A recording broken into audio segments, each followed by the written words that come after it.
Gonna try this again. My PC crapped out, so gonna give it a minute for everybody to come over from the last one. It wouldn't let me rejoin. Let's see. Let me message everybody really fast in the other one. Um,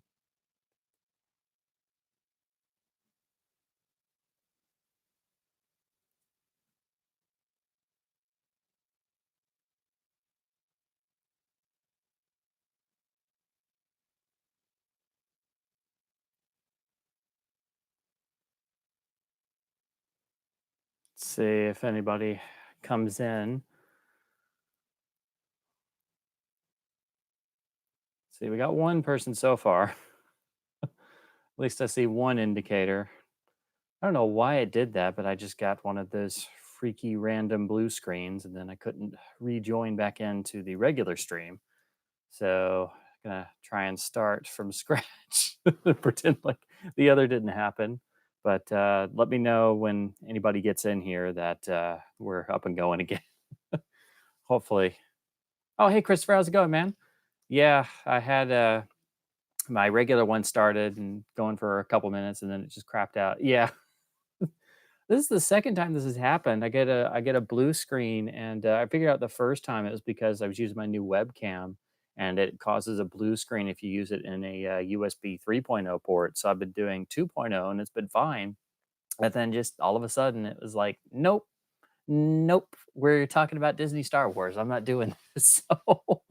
So we're gonna try this again, and hopefully everybody's making it over from the first one. I know there were some comments going while I was having PC fun, so let me read back through some of those since I have to use my phone to glance at those. Okay. Uh, apparently, oh hey Melinda, yeah, sorry, sorry about that. I'm scrolling through some of the extra comments that were going while I was having my PC troubles. Uh, Was it like Titanic or every other episode of Star Trek at your desk?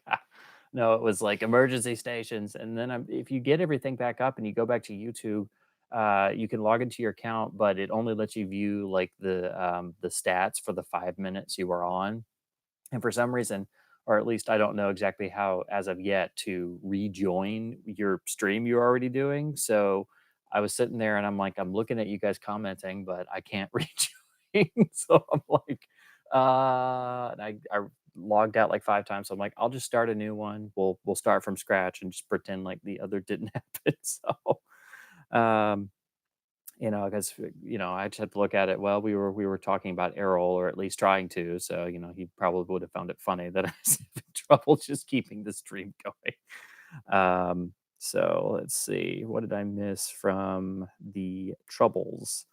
Uh, uh, okay, yeah, okay, yeah, just regular Star Wars talk and stuff. So I think most everybody's made it over, or at least everybody chime in. Like, I guess Pete's over here too. So I want to make sure before we get started talking about anything else. So, oh, hey, Ronald. Yeah. Yeah, I had to just give up and start another stream because I couldn't actually get back into. I could see you guys commenting, but it just for some reason it won't connect to your camera. I guess because I set a time, it doesn't like you having to leave and come back. So yeah, I'll just have to try and edit some of this out and make it less like a madhouse. So um I guess we can go ahead and talk about pickups because I don't have a whole lot this week. So just two really. Both are soundtracks, both are soundtrack LPs, but they're quite interesting. They were super cheap and in super minty shape. So yeah, as always, blame Disney. You can do that for a lot of things in life. Actually, you'd be surprised. Uh, so anyway, the first of the two LPs I picked up. This one I picked up because I've never gotten to see the film all the way through because it's stuck on like an archaic DVD and it's never been restored. It's a big 70 millimeter roadshow release. And Kino Lorber now has the rights, and they're debating whether or not they're going to do a bunch of, because it needs like a full on 4K scan at least because it's large format, probably bigger. But anyway, long story short, I picked up the amazing John Barry score for The Last Valley, which is based on, I think James Clavell wrote, I can't remember if he wrote a book. I think he wrote a book about this story or just wrote the screenplay. I can't remember which, but gorgeous artwork. Of course, the film stars Michael Caine and Omar Sharif. And like I said, I've never gotten to see this all the way through because the only release there is, Image did a DVD which was non-anamorphic and had mono sound, and this was a big 70 millimeter roadshow film, um, one of the later major ones, and it was not financially successful on its release because the subject matter is very dark. Um, but anyway, the only DVD is also, MGM reissued that image disc. So if you track down the out of print DVD, it's a crappy non anamorphic transfer full of aliasing, and it's only got a mono track on it. So Kino now has the rights because they picked up the ABC library, which this film came out via ABC, their short lived film department. The interesting part is it's on the Dunhill label, which you would recognize if you had, like, for example, a lot of Steppenwolf albums from the late 60s. But super minty shape. And it was in a bunch of soundtracks one of the local stores got in. I just got to run in for like 5 minutes and look around, and also picked up this one that, it's not a score release. It's one of these, songs from the film or music inspired from and by the film, but it's a really interesting uh, collection of tracks because, of course, if it's a Martin Scorsese movie, he's going to put together an interesting soundtrack. So this is actually a promo release as well, but it's the King of Comedy soundtrack with the really cool artwork, of course, showing young budding stand-up comic Rupert Pupkin himself in front of his audience in his basement. So think about what it would have been like if live streams were around back in '83. Maybe he could have made it in his basement. But as you can see, it's a promo release. Trying to see around it. Hence the stamp here, and has the original hype sticker about the tracks within. And as you can see, it's got tracks by Rick Ocasek, The Pretenders, BB King, Talking Heads, uh, Van Morrison. So it's a mixture of songs you may know, and then hits from that time period, and it goes together pretty well. It's an interesting, a little bit eclectic soundtrack that of course, is the background to this amazing film. Which, if you've never seen it, it's not only one of Scorsese's best films, it's one of De Niro's finest performances. Some people say it's his best performance. I don't exactly like to play the what is best game, but it's an amazing performance and an amazing film that's really kind of unlike anything either of them did before or after. So let's see. Restorations with not so amazing results. Gone in 60 seconds. Are you talking about, I guess you're talking about the original one? Because I know I thought that had come up on Blu-ray, but I don't know. I haven't seen it in years. I need to rewatch it. And then, of course, there's the lovely remake that they run all the time. That technically is a Disney movie because it's a Disney production in disguise. Uh, oh, Metro's in the house. Hey, man. Yeah. Yeah. King of Comedy is really good. I'll admit, I didn't see it for the longest time. And when I did, I was like, wow, this is why people talk about this. So if you've ever seen, it kind of has, I guess the closest thing, it has a little bit of the flavor of After Hours for being very dark and urban and sort of, I mean, it's very darkly funny. So the closest Scorsese came in terms of something similar is After Hours, with the sort of weird dark humor in a urban street life scenes and stuff like that. But it is really really striking, and really you can't really categorize it, which is why I think a lot of people uh, didn't really get around to seeing it, or it just didn't have the same immediate appeal of something like Goodfellas. But it is fantastic. uh,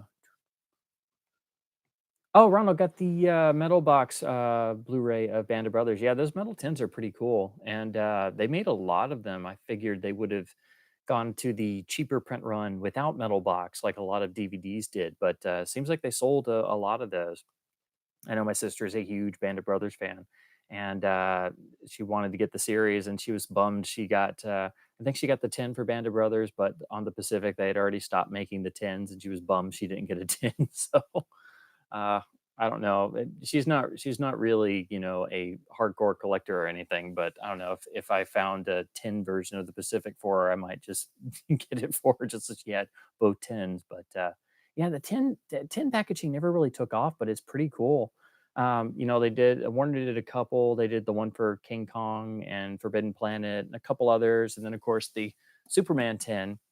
And even though they're kind of a flimsy metal, I like them better than the steel books, because at least it's something special instead of just a metal case that's like designed to get dinged up. Because it seems like steelbooks are a magnet for getting paint chips or dings or scratches and stuff. Um, Sega's in the house, and Sega did not like King of Comedy. Jerry Lewis's character was so hard to feel empathy for. Yeah, and that's part of what makes it so different. That the hero of sorts is a really messed up dude. The guy he's so obsessed with is not necessarily a very nice person, but has to go through all this crap. Everybody in that movie is basically a messed up character, which also probably doesn't help in terms of a movie's box office potential. If everybody is messed up somehow. Um, I will say though, the restoration on the Blu-ray is fantastic. So if you haven't seen it, just grab the Blu-ray. It's pretty cheap. Um,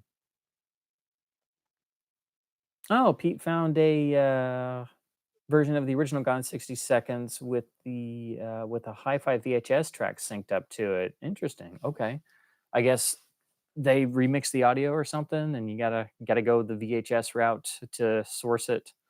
I'll have to look it up. Um, I don't think King of Comedy bombed. It didn't make a whole lot of money because I don't think the marketing was very good, and the subject matter and everything was not really conducive to being, the feel good hit of the summer. So, because if anything, you would think King of Comedy was made in the '70s, pre blockbuster era, but it's a really dark, interesting film, especially realizing it came out in the early '80s and it was a major studio release. So oh yeah, I love After Hours. After Hours is totally weird, and don't expect it. Don't go in thinking it's gonna be a straight narrative. Just have fun with it. And it's one of the few times it's like Scorsese just doing what he's gonna do and having fun with it. And whereas on Color of Money, he's just a director for hire, and I mean, there's good stuff in it, but you could totally tell it's like I'm just doing this movie because I'm trying to get Last Temptation of Christ made again. So or at least that's just how I look at it, maybe because I know too much of everybody's career history. So, um, yeah, I don't know what it is. I guess they just phased out making the tin boxes for the HBO Band of Brothers and Pacific. Yeah, it's like everybody will do a couple waves of special packaging or tins and stuff. And like Shout Factory does all their stuff with slip covers with custom art, and then after like the first, I think they say it's supposed to be 1,000, and then they stop doing the slip covers, and everybody's like, "Oh crap, I didn't get a slip cover," which I think is kind of silly. It's like if you're going to make one of those and you're going to charge those prices, just keep making the slip cover, or don't make a slip cover and don't charge as much because then we could actually afford Shout releases.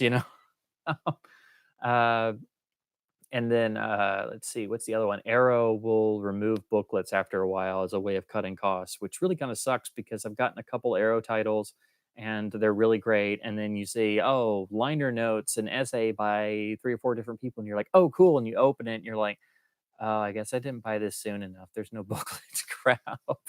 But I know they're supposed to do that because of trying to keep costs down and they're a smaller company, which I totally get. But it just makes you have a greater impetus to buy discs when they're brand new. Which, of course, if we all were able to do that, we would all have $1 million houses and stuff. So, um, it's just part of the travails of being a home video collector. But then again, we're spoiled in terms of choice these days compared to even the VHS and Laserdisc era, where it was just you were lucky to get a title you really wanted every once in a while. Mhm. Oh, Sega finally watched the original Mike Todd Around the World in 80 Days. Yeah, it's a really interesting product of its era. Yeah, I don't really know if it would play very well to modern sensibilities if somebody came in cold. But you definitely get, your money's worth in terms of, just value of stuff you see. Just so much stuff on the screen. All this money is put right up there on the screen in terms of production, cast, large scale, everything. And then there's been a couple different versions ever after, and it's usually like stuff that's uh, not exactly made for TV, but the stuff where they shoot it and it's like a lower budget and they have some stars you might recognize and it shows up on like A&E or something and it gets sold as a made for TV movie. And then there was the Jackie Chan one, which was just, I was like, why is this a thing? Like, it's obviously aimed at kids more. And I don't know, maybe because the rights are cheap, or I don't know. I guess because it's Jules Verne, I don't know if that means it's in public domain now. But yeah, basically with Around the World in 80 Days, there's the Mike Todd one and there's nothing else because it's so massive in terms of impact and scale and success at the time. Um, and it's fun to go back to every once in a while. And of course, David Niven in anything is just fantastic. And of course, since we're talking about going to be talking about Errol anyway, my favorite one of my favorite Errol stories is when he and David Niven shared a house on the faraway beaches of Hollywood after I think it was after Errol's first divorce. He got a house with David Niven, and they had a certain name for it. That's my favorite house name of all time. they they lived in this house together, and it was known very affectionately as Cirrhosis by the Sea. Uh, so I just always pictured what it must have been like just to see those two guys of all people just sharing a house like that. That would be the greatest sitcom in the history of time. So, and you just call it Cirrhosis by the Sea, like that's the show. Uh, but anyway, the Warner DVD of Around the World is pretty good, and they were able to recreate the original stereo surround track in that 5.1 mix. It's got a lot of extras, but because it was Todd AO, they shot it at two different frame rates. So the other version, the Todd AO version, is currently not available because Todd AO, when they started out, they would shoot a 24 frame per second version and they would shoot a version at 30 frames per second. One of the others being Oklahoma was shot this way. And you can now see both versions of Oklahoma on Blu ray, but the 30 frame per second around the world is still I don't think it's lost, but no one's seen it since the original release. And they would have different camera setups and different takes and alternate takes and stuff between the two versions. So in a lot of ways, it's like when you see silent films, there are different versions because they had multiple cameras set up. And like foreign territories would get an export version with entirely different camera angles, or like all the different versions of the 25 Phantom of the Opera because there were multiple cameras. So that's what would be really necessary for Around the World to hit Blu-rays for them to present both versions. But the DVD is really, really good, and the soundtrack is amazing because they're able to try and bring back the Todd AO stereo surround in a modern 5.1 context. Let's see. Sony and Lionsgate are bad about not giving slipcovers on re-releases in Canada. Okay. Yeah, I think honestly, slipcovers they're kind of a rarity nowadays. Most people have stopped doing them, and I mean they're cool, but they're not necessary. And if I'd like to have it if it was there, but I've got a number of titles that were supposed to have slipcovers and just didn't. Like I got them when they were brand new, and they were just not there. So it's kind of like when they do them, there's not a whole lot of not always a whole lot of I don't know, I guess quality control and making sure they all get sent out. Ah, Melinda's back. Yes. Oh, gotta run on coffee. Yeah. Good to know my droning on is always always invigorating. Let's see. Mm. I think a producer saw the Mike Todd Around the World and thought, "Oh, this is a perfect scene for Jackie Chan." Yeah, well, I guess. You know? um, Oh yeah, talking about other classic actor rooming partners. Yeah, Michael Caine and Peter O'Toole shared a flat for a while.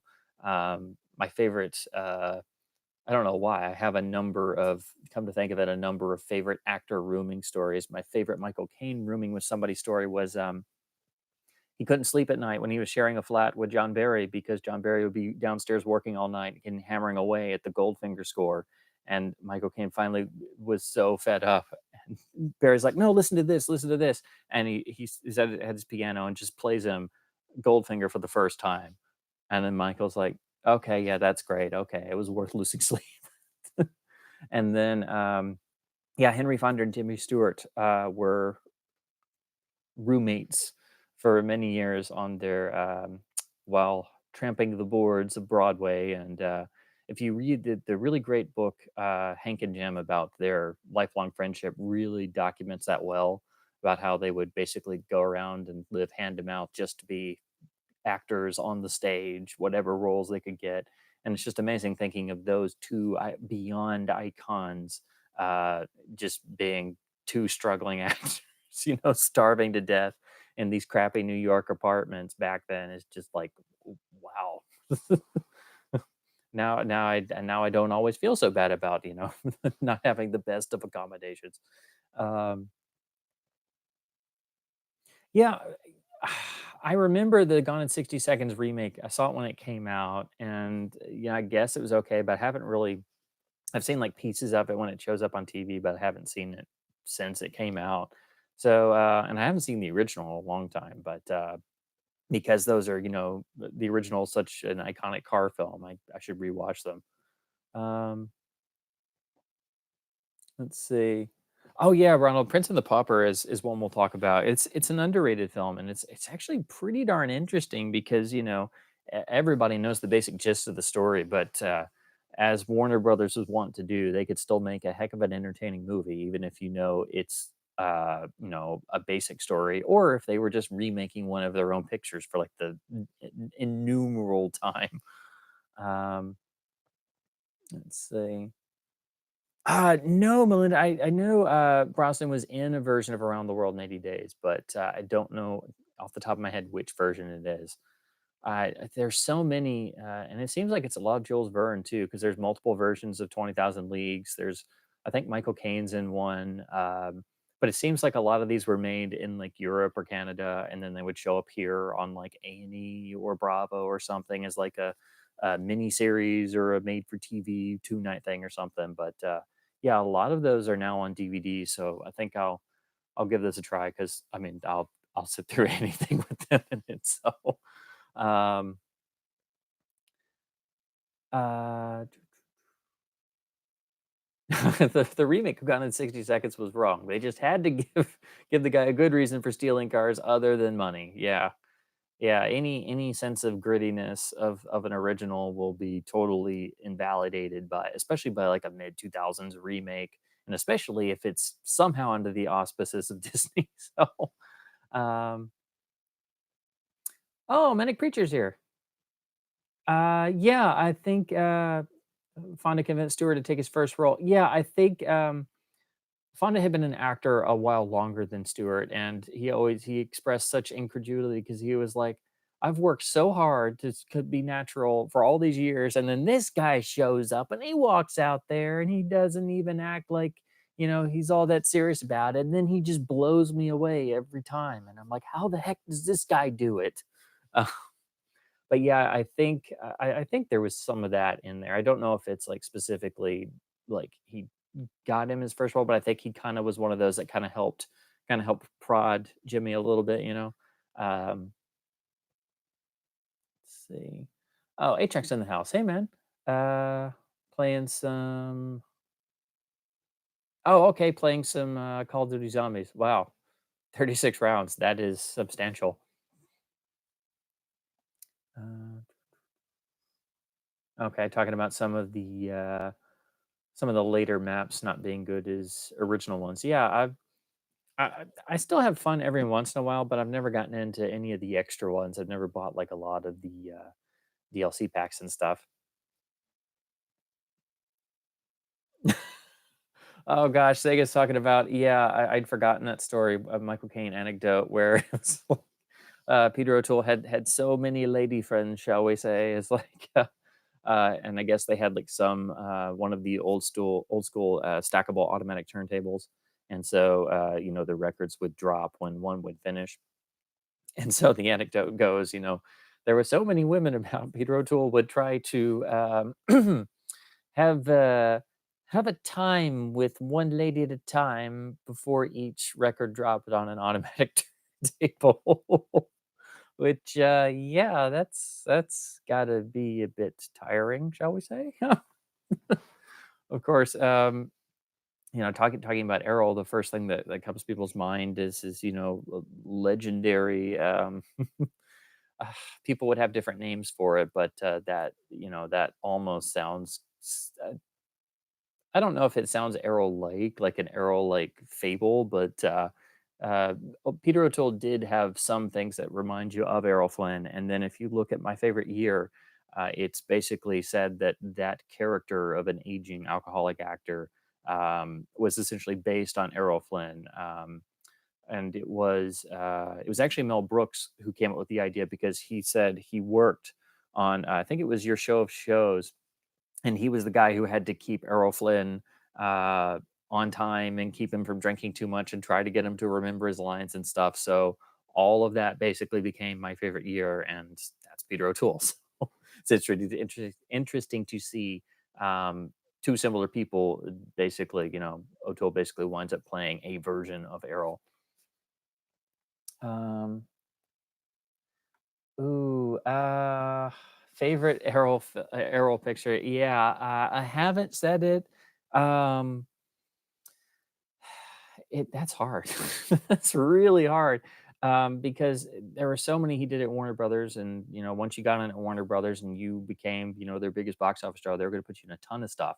So he's in a number of things that he's great in, and the picture isn't.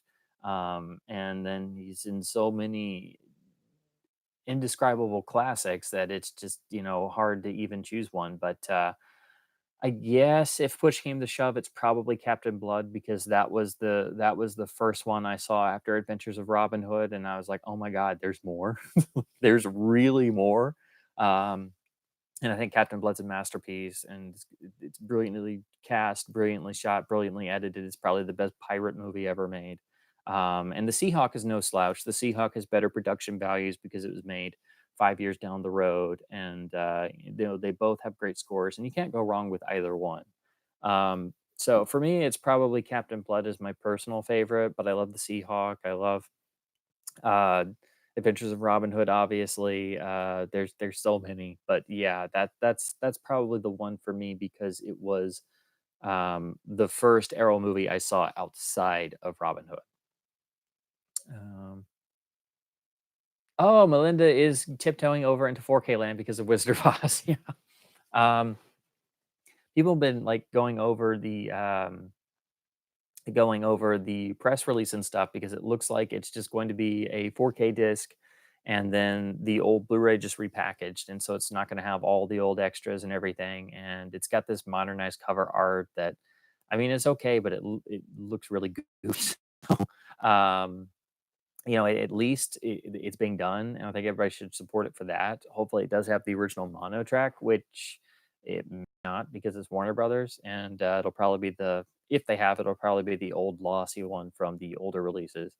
But yeah, that would be one. I'll probably wait until it drops in price some, and I think everybody should support that. So Warner's will be convinced, hey, catalog titles in 4K is actually important because people buy it. But yeah, I think we'll have to hold on to older versions for all the special features and stuff. And I've never gotten any of the big boxes for Wizard of Oz, but I might grab one simply to have all the various extras because there's a lot of them. And since there's so many that apparently are not going to be carried over, it'll be important to hang on to your old versions.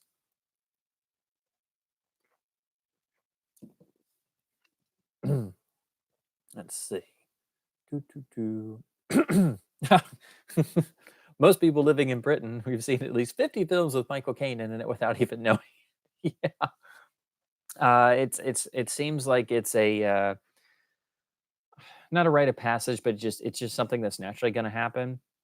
And then of course there's a lot of films that he was in that just are not known and have not been seen or not distributed over here in the States. So um, you can talk about Get Carter or The Italian Job in the UK, and everybody's like, "Oh, it's a national treasure." Here, it's like dead. you know?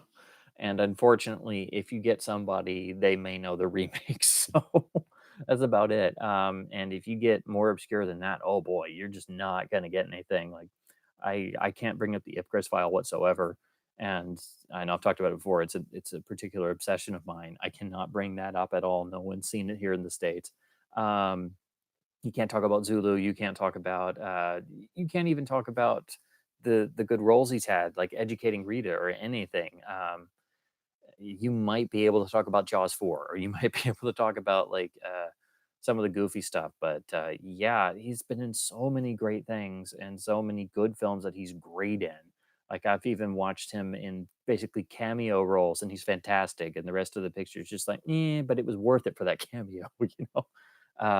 Woman Times Seven springs to mind. It's an anthology film with Shirley MacLaine playing basically in these short subjects cobbled together into a movie, and it really goes on forever. It's really not that good, and I love her to death. Which, you know, but the movie's just not good. But the last piece, the last segment, I should say, um, basically they follow each other around the city, her and Michael Caine, and he has no dialogue, and yet it's the only good part of the whole movie. It was worth sitting through that whole movie just to get to like the last 10 minutes of Michael Caine looking awesome and having no dialogue. It's great. Um, so yeah, I totally can agree with that. And in England, probably also because he was one of the first major actors not only to break the sort of class system that was around, especially for films and actors, but also, you know, here was this guy with a Cockney accent who was of the working class, who was not ostensibly the matinee idol profile, who wore glasses and was intelligent, and all of that was like every one of those was a door being broken. So um yeah, I definitely think he is not at that level of industry respect, at least in this country, where they seem just content to cast him as the nice old British guy in everything. And it's like, he was in stuff before Christopher Nolan made movies. You did know that, right? Okay, just checking. So, um, let's see, got some console and COD talk going. Oh, talking about backwards compatibility. Yeah, you know, PS5 is supposed to do backwards compatibility, at least with PS4, so that'll be helpful. But yeah, unfortunately, all of the in between stuff you have to resort to using the Xbox backwards compatibility, and they don't have absolutely everything, but they have a good amount of stuff. Um, oh, favorite car movies. Um, Well, it pretty much boils down to, you know, the big movies with the big car chases, really, because outside of that, it's movies about cars and racing. So you have stuff like Grand Prix, pretty much, and Le Mans is okay for car nerds, but the drama is not as good. But yeah, basically, it's the great car chase stuff. So Bullet, of course, reigns supreme forever, and French Connection and To Live and Die in L.A., Ronin, of course, the Seven Ups has the great car chase in it.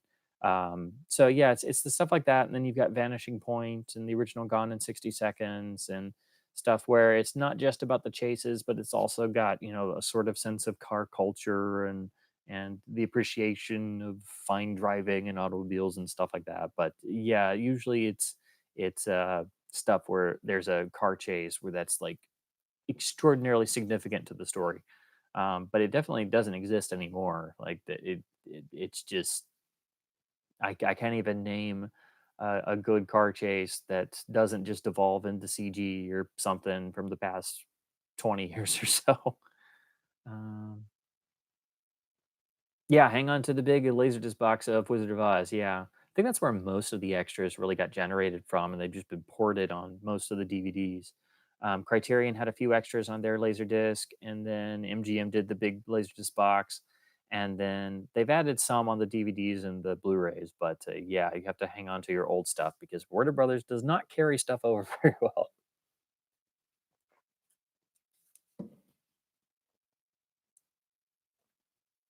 Play the Michael Caine drinking game.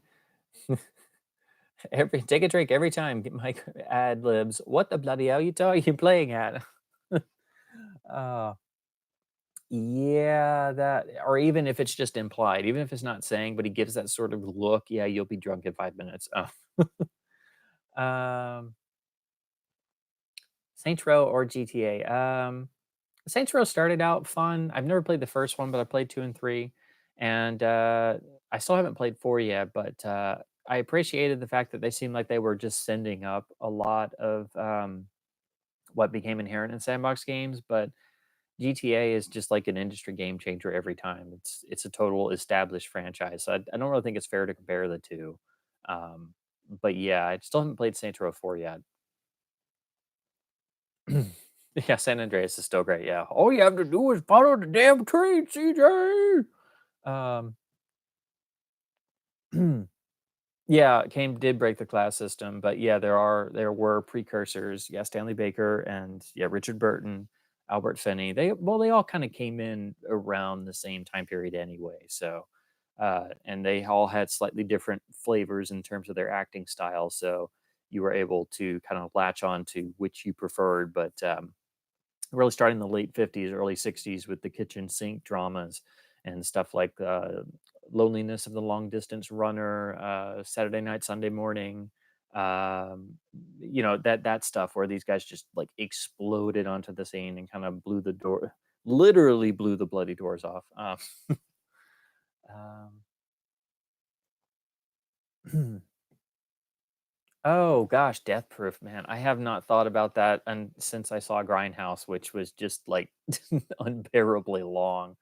Um, I don't know. I'd have to look at it again. I think there was actual driving, but I don't know. I tried to block out all of Grindhouse after I saw it because I was just like, why have I watched this? I'd have to look at it again, but yeah, I can't remember for sure. I just saw Grindhouse once, and that was enough for me. But I made the mistake of seeing the whole thing with the fake trailers in between, so it was just like way too long. Let's see. Oh gosh, favorite Michael Caine film. Oh man, that's just as bad as favorite Errol film. I mean, Ipcrest because I'm obsessed with it. Get Carter is right up there as well, but it's probably Ipcrest because I absolutely adore that movie. I think it's the best spy film ever made. I think it's a masterpiece that's unheralded, and I think the same about Get Carter as well, and Man Who Would Be King, and uh, several others. And like I said, I think he's the only still currently working actor that's never given a bad performance, just like the guys during in the studio system days. So I don't think he's ever given a bad performance, even in terrible pictures. But yeah, if push comes to shove, my favorite is probably still Ipcress File. Uh, yeah, yeah, Baker and Burton were more 50s. Yeah, okay. See, Hell Drivers. Okay, I will add that to the list. I think I've read of that somewhere, but I've never seen it. Um, oh yeah, Dawn Patrol. Yeah, Dawn Patrol has Errol with David Niven and Basil Rathbone. Yeah, that's an underrated picture. It really is. Um, oh man, Sega saw the whole Grindhouse double feature twice. Yeah, I mean it was cool. They were trying to replicate an experience, but I'm not a Rodriguez fan at all, and I'm not really a Tarantino fan. So the fact that I was sitting through, like 3+ hours of that, I was just like, oh man. And I go to double features if I can, and I've been to grindhouses, and I love that type of stuff in terms of if that's the way you have to see something. But yeah, I was like, I wish I could actually go to a real grindhouse instead of see somebody's like attempt at recreating one. But I I appreciated that at least that they were trying to spotlight a certain period of exhibition history. But yeah, seeing all that together, at least for me, it was a bit much.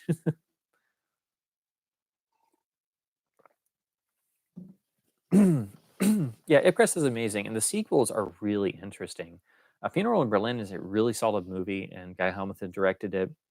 Totally different in style to Icarus, but it's a great '60s spy film, and actually shot in Berlin in the middle of the Cold War, which is just like mind boggling. They got away with that. And then Billion Dollar Brain is like an acid trip. It is a surreal movie, start to finish. You may have to see it several times to digest everything, but it is a one of a kind, weird experience. And especially combined with that amazing Richard Rodney Bennett score, it's phenomenal. But don't expect it to make sense the first time. It is a Ken Russell movie before anybody knew what a Ken Russell movie was, because it was, um, if not the first, the second feature he ever directed. And I don't think Harry Saltzman quite knew what he was in for by hiring this young guy. So I'm sure that caused Harry Saltzman to probably lose a few hairs and scream a lot. But it is a remarkable movie. It really is. But once you see it 2 or 3 times, it starts to sink in that by being so surreal and weird and kinda keeping you in the dark as an audience member, it kind of correlates to how Harry Palmer himself is, or how any spy would be, or any detective, because you're in over your head, you don't know what's going on exactly, so you find out with the character, which is a really interesting and different approach, but it's not gonna be for everybody, of course. Um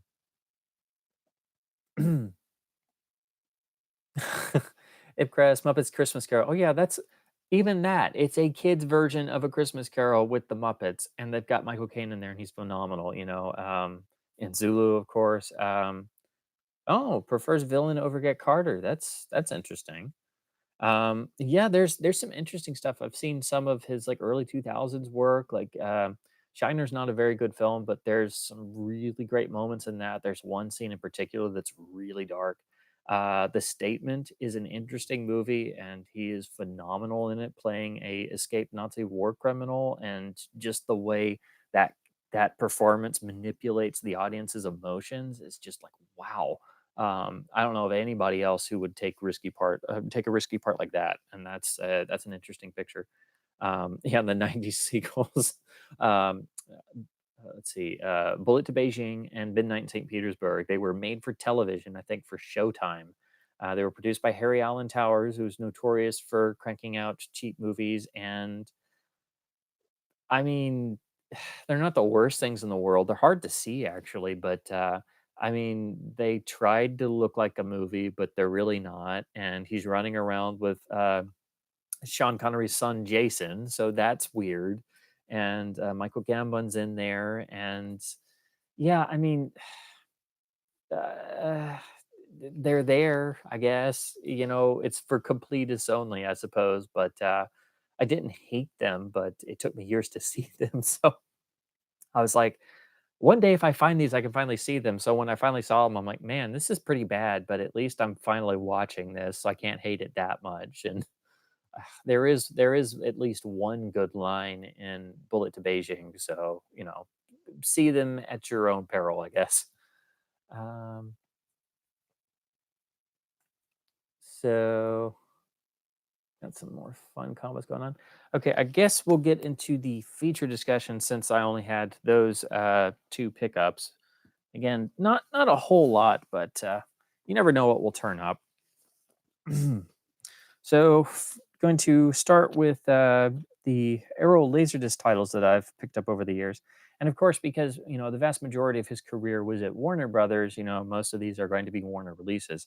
And then after he left Warner's, he did a couple pictures for some various studios, but most of the other stuff was done overseas. There were some films he did in Italy and Spain, and then he tried to independently finance some films, got started on one, and it pretty notoriously fell apart and basically bankrupted him, and a lot of people didn't get paid because the whole thing just kind of devolved from there. So basically his career at Warner Brothers is the vast majority of his screen career, and also of his available work, because once you get to the post Warner Brothers stuff, um, the availability really starts to dry up.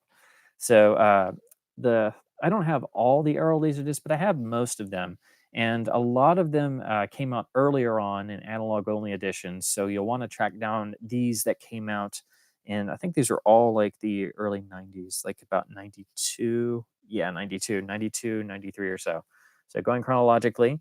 We of course have the immortal Captain Blood, and they all have the kind of typical at the time style of sort of giving the airbrush painted look to various stills or poster art. But this one looks really, really nice.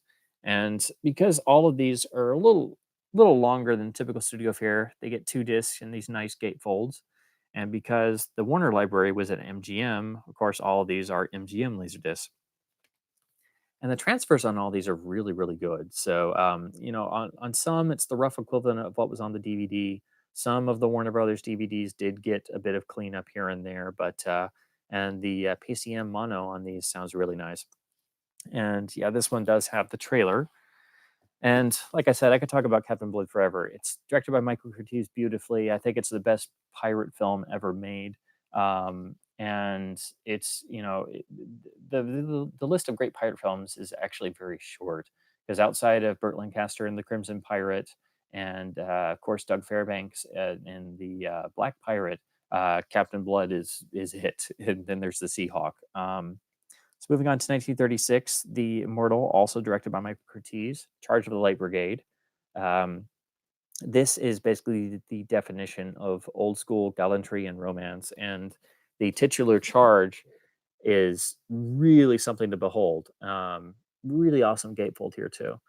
But of course, watching this today, it's hard to watch a bit because you know that this was done before modern animal safety practices. So when you do watch the final charge and you watch all the falling horses and stuff, it was done in the old school pre-humane society way. So it can be a little hard to watch because you know that's going on, but the staging and just the scale and the scope is amazing. So this is one of the great classics of the 30s, along with Captain Blood. And then this is one that they did do on DVD. It's not on any of the Errol box sets, but if you pick up this Laserdisc, it's identical to the DVD because the DVD was pretty early. So this is the aforementioned Prince and the Pauper from 1937. And when you watch this, it's kind of strange because you basically know the story, even if you've never read it. The basic gist of the prince exchanging identities with essentially his identical unknown twin of the streets, and it's well and fine enough. And you've got Claude Rains kind of scheming his way to pure evil. Really cool gatefold here. Really nice usage of stills, and then an original lobby poster across the rest of the gatefold. But what's really cool about this is when you watch it, like I said, like the first third or so kind of goes along and sets up everything, and you're like, oh, well, okay. And then all of a sudden, out of the blue, Errol shows up, and the whole movie becomes amazingly fun. So basically, he shows up, and the energy and the dynamic and the tone of everything just goes up 1,000. Basically, Errol does make the movie, but the movie itself is really good. And for such a iconic story that pretty much the whole world knows the gist of, it really is an interesting Warner production that's typical in a lot of ways. But Errol's fantastic in it, and again, Errol does make the movie. I forgot to grab the Criterion version of this because I was just I have that with my Criterion ones, but of course, it's just the I mean, it's slightly different artwork, but so this is the not as often seen but more common MGM remastered Adventures of Robin Hood, and it has the sort of block bar on the side they were doing on some of these discs at the time. So the VHS cover would have just used this section, but this one's actually pretty good. I think the Criterion's a little bit better. This one's, of course, CLV, whereas if you get the CAV Criterion, you get the benefit of having CAV, and it's got a nice commentary on there with a couple extras. But the DVDs and the Blu-ray of this really kick it into the stratosphere in terms of transfer and extras. And of course, you can't talk about this film enough because it pretty much is not only one of the essential iconic adventure films, it's the iconic Robin Hood film. And in my opinion, this is I think the Doug Fairbanks Robin Hood, the silent version, is outstanding, and I think that one deserves to be better known. But outside of that one and this film, there are no other Robin Hood films. Like everybody else does a nice attempt, but yeah, outside of the Fairbanks version, this is the definitive Robin Hood, and all other versions don't even they just don't even compare. Um, then moving on to this is important because this was the first time this film was properly put back together, and then a significant portion is presented in sepia tone. And so, for the first time at home, you could actually see this film as it was seen on its original premiere with the sepia tone scenes. I think it runs to about 15 or 20 minutes. That's sepia tone, so it is a significant portion. Of course, we're talking about the Seahawk with this amazing artwork here. This isn't an original poster, but I just love the layout. The color of this is just fantastic. So, even though I'm always happy to have the original poster, I really love this Laserdisc cover. And as you can see, they actually acknowledge on the front. They say it's the restored uncut version, which I mean, it technically was because this film had been trimmed over the years for time, but it was also the first time you could see the island scenes in sepia tone. Show you the rear here. So this is a little bit older. It has the older style of MGM rear cover. It's a little plain, but this disc is really important. For the first time, you could see this film the way it was intended.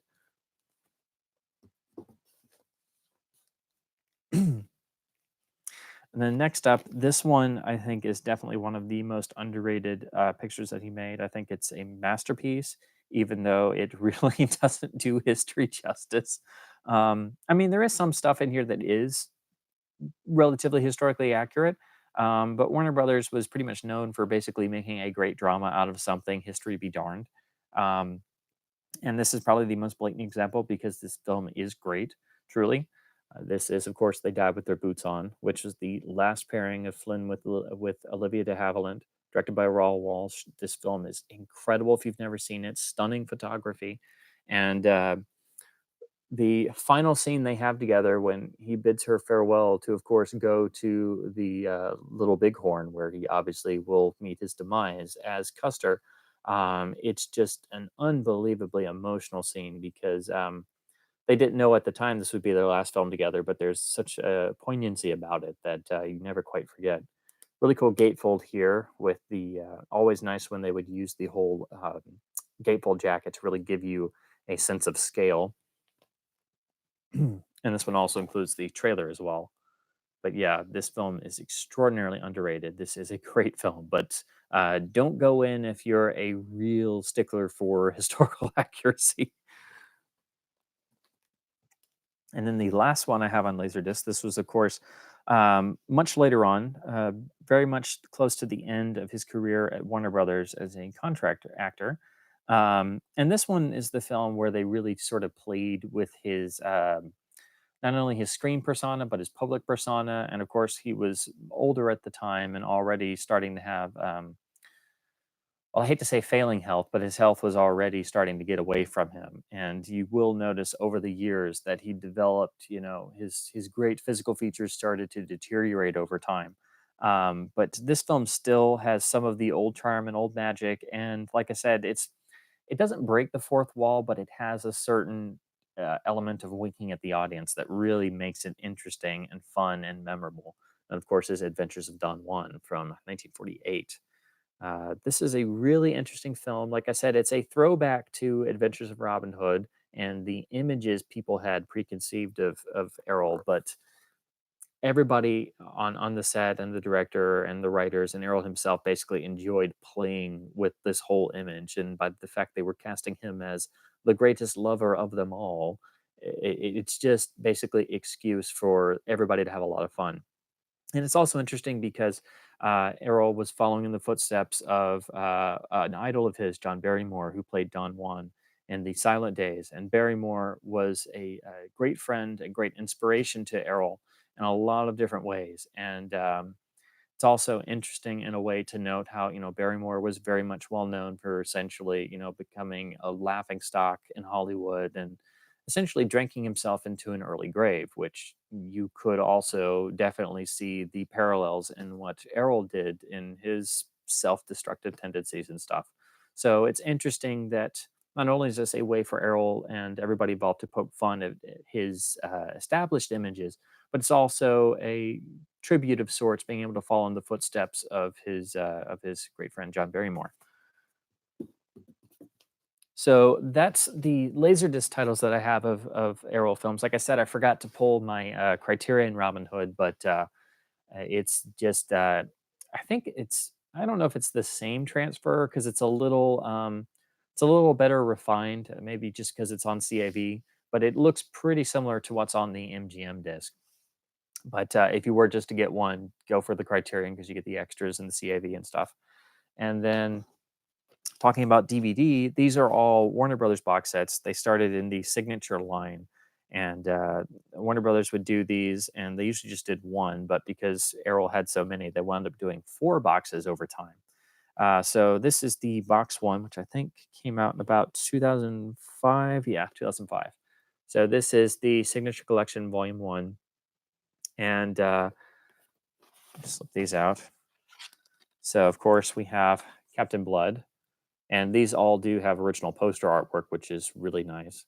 And they do have the Warner Night at the Movies selections with the newsreels and trailers and short feature Merry Melodies, Looney Tunes cartoons, which is really cool. If you've never watched a Warner DVD that way, basically gives you a recreation of what the pre-show would have been like if you saw this on the original release. And then all of these in this volume one have a little featurette piece, which is pretty cool that they did that. Warner did that for a while, but then they kind of petered out over time. Now, this is an interesting film. It's not a great film. It has a lot of inherent problems, but Errol's fantastic in it. And Betty Davis notoriously hated the fact that he was cast in this, and then many decades later, suddenly realized, oh my gosh, he was actually great. I just couldn't see it at the time. And that is Private Lives of Elizabeth and Essex. So she very famously wanted to get Laurence Olivier to play Essex, but Flynn is actually perfectly cast and totally holds the screen and holds his own in this film and is the best part of the film. But it's the writing, the story is not necessarily the greatest. It is a bit stagey, but beautiful Technicolor photography, and Errol's fantastic in it. It's got a great score. It is directed by Michael Curtiz. It's got a great cast. It even has Vincent Price in here and Olivia de Havilland as well. So it is an interesting film, but um, yeah, it's a bit stagey, and the Elizabeth performance in Seahawk is a lot more believable. Um, so then next up is the quintessential Western Dodge City. This is one of the few Laserdiscs I haven't been able to find of the remastered ones. But this is, along with Stagecoach, the film that solidified the Western as a successful genre in 1939. And this was slightly cleaned up for DVD, has a good amount of special features, but it does have some registration problems, which they did fix on. Let me pull this out. This is one of the few that they've done for Blu-ray.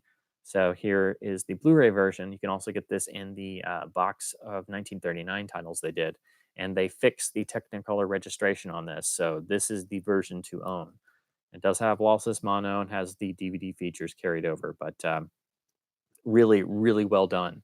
And this is one that you just have to buy regularly. It wasn't done by Warner Archive, it was done by the main studio line.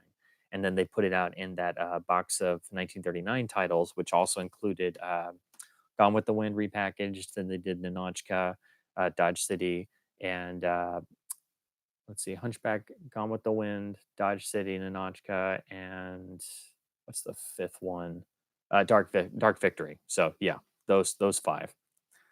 Then back to the DVD box one. Here is the release of the Seahawk, which again uses really amazing original artwork. Again, has the Warner Night at the Movies option, and then a little featurette. And this is one of the titles that was done by Warner Archive. This is their Blu-ray version. That's it came out late last year in 2018.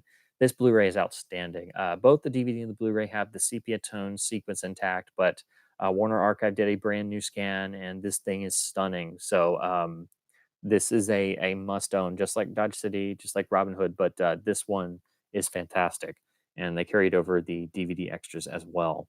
But yeah, this is a stunning disc. This is a disc you can throw on for all those people who claim that black and white is not engaging and black and white is not important in HD, and black and white films have no poignancy and energy. You throw this on, and they will have no argument. This is an amazing title.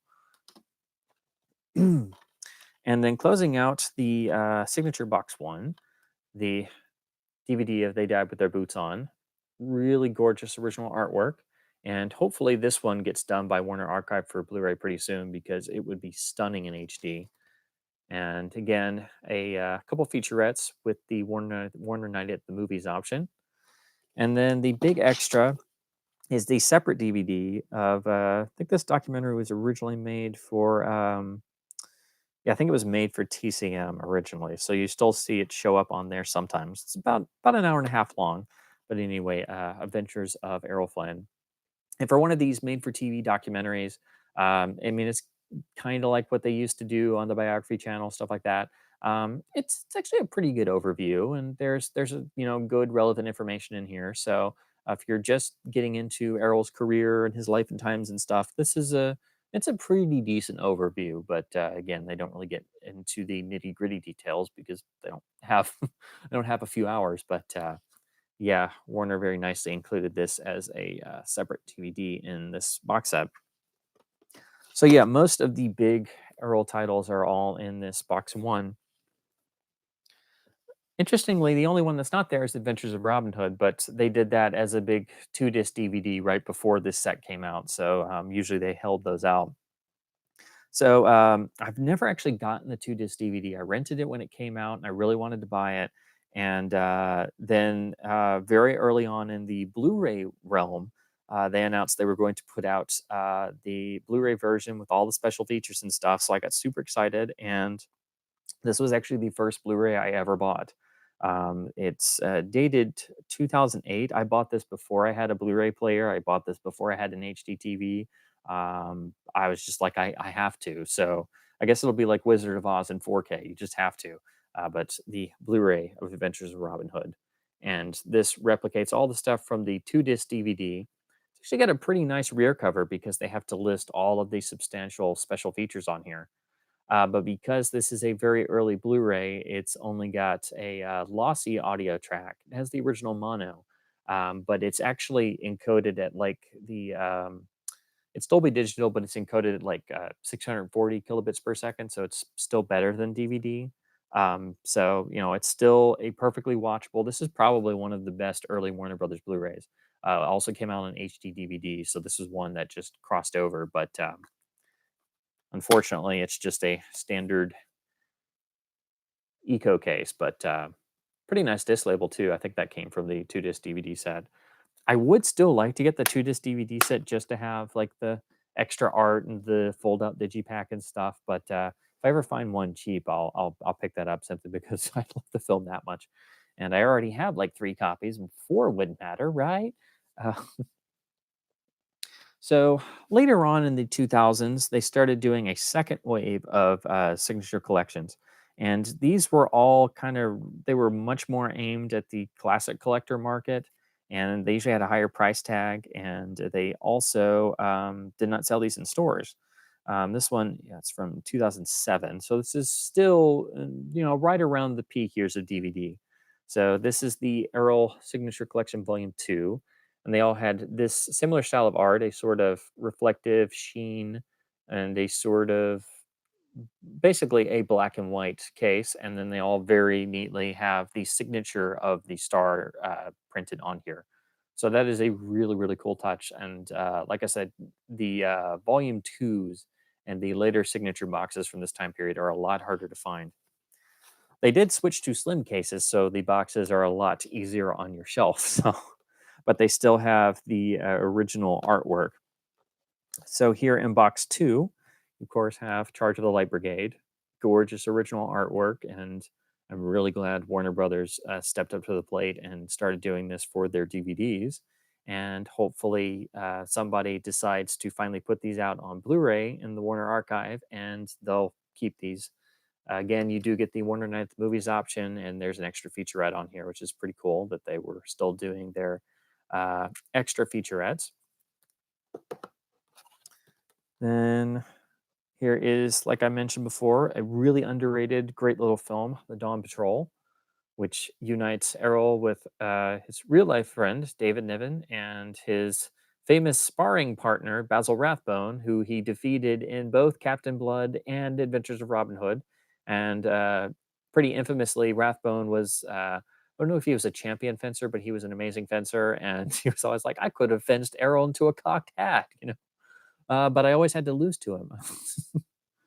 And Errol admitted he was never a very good fencer, so that's always a source of consternation, I know. Again, a nice smattering of extras and a little featurette as well.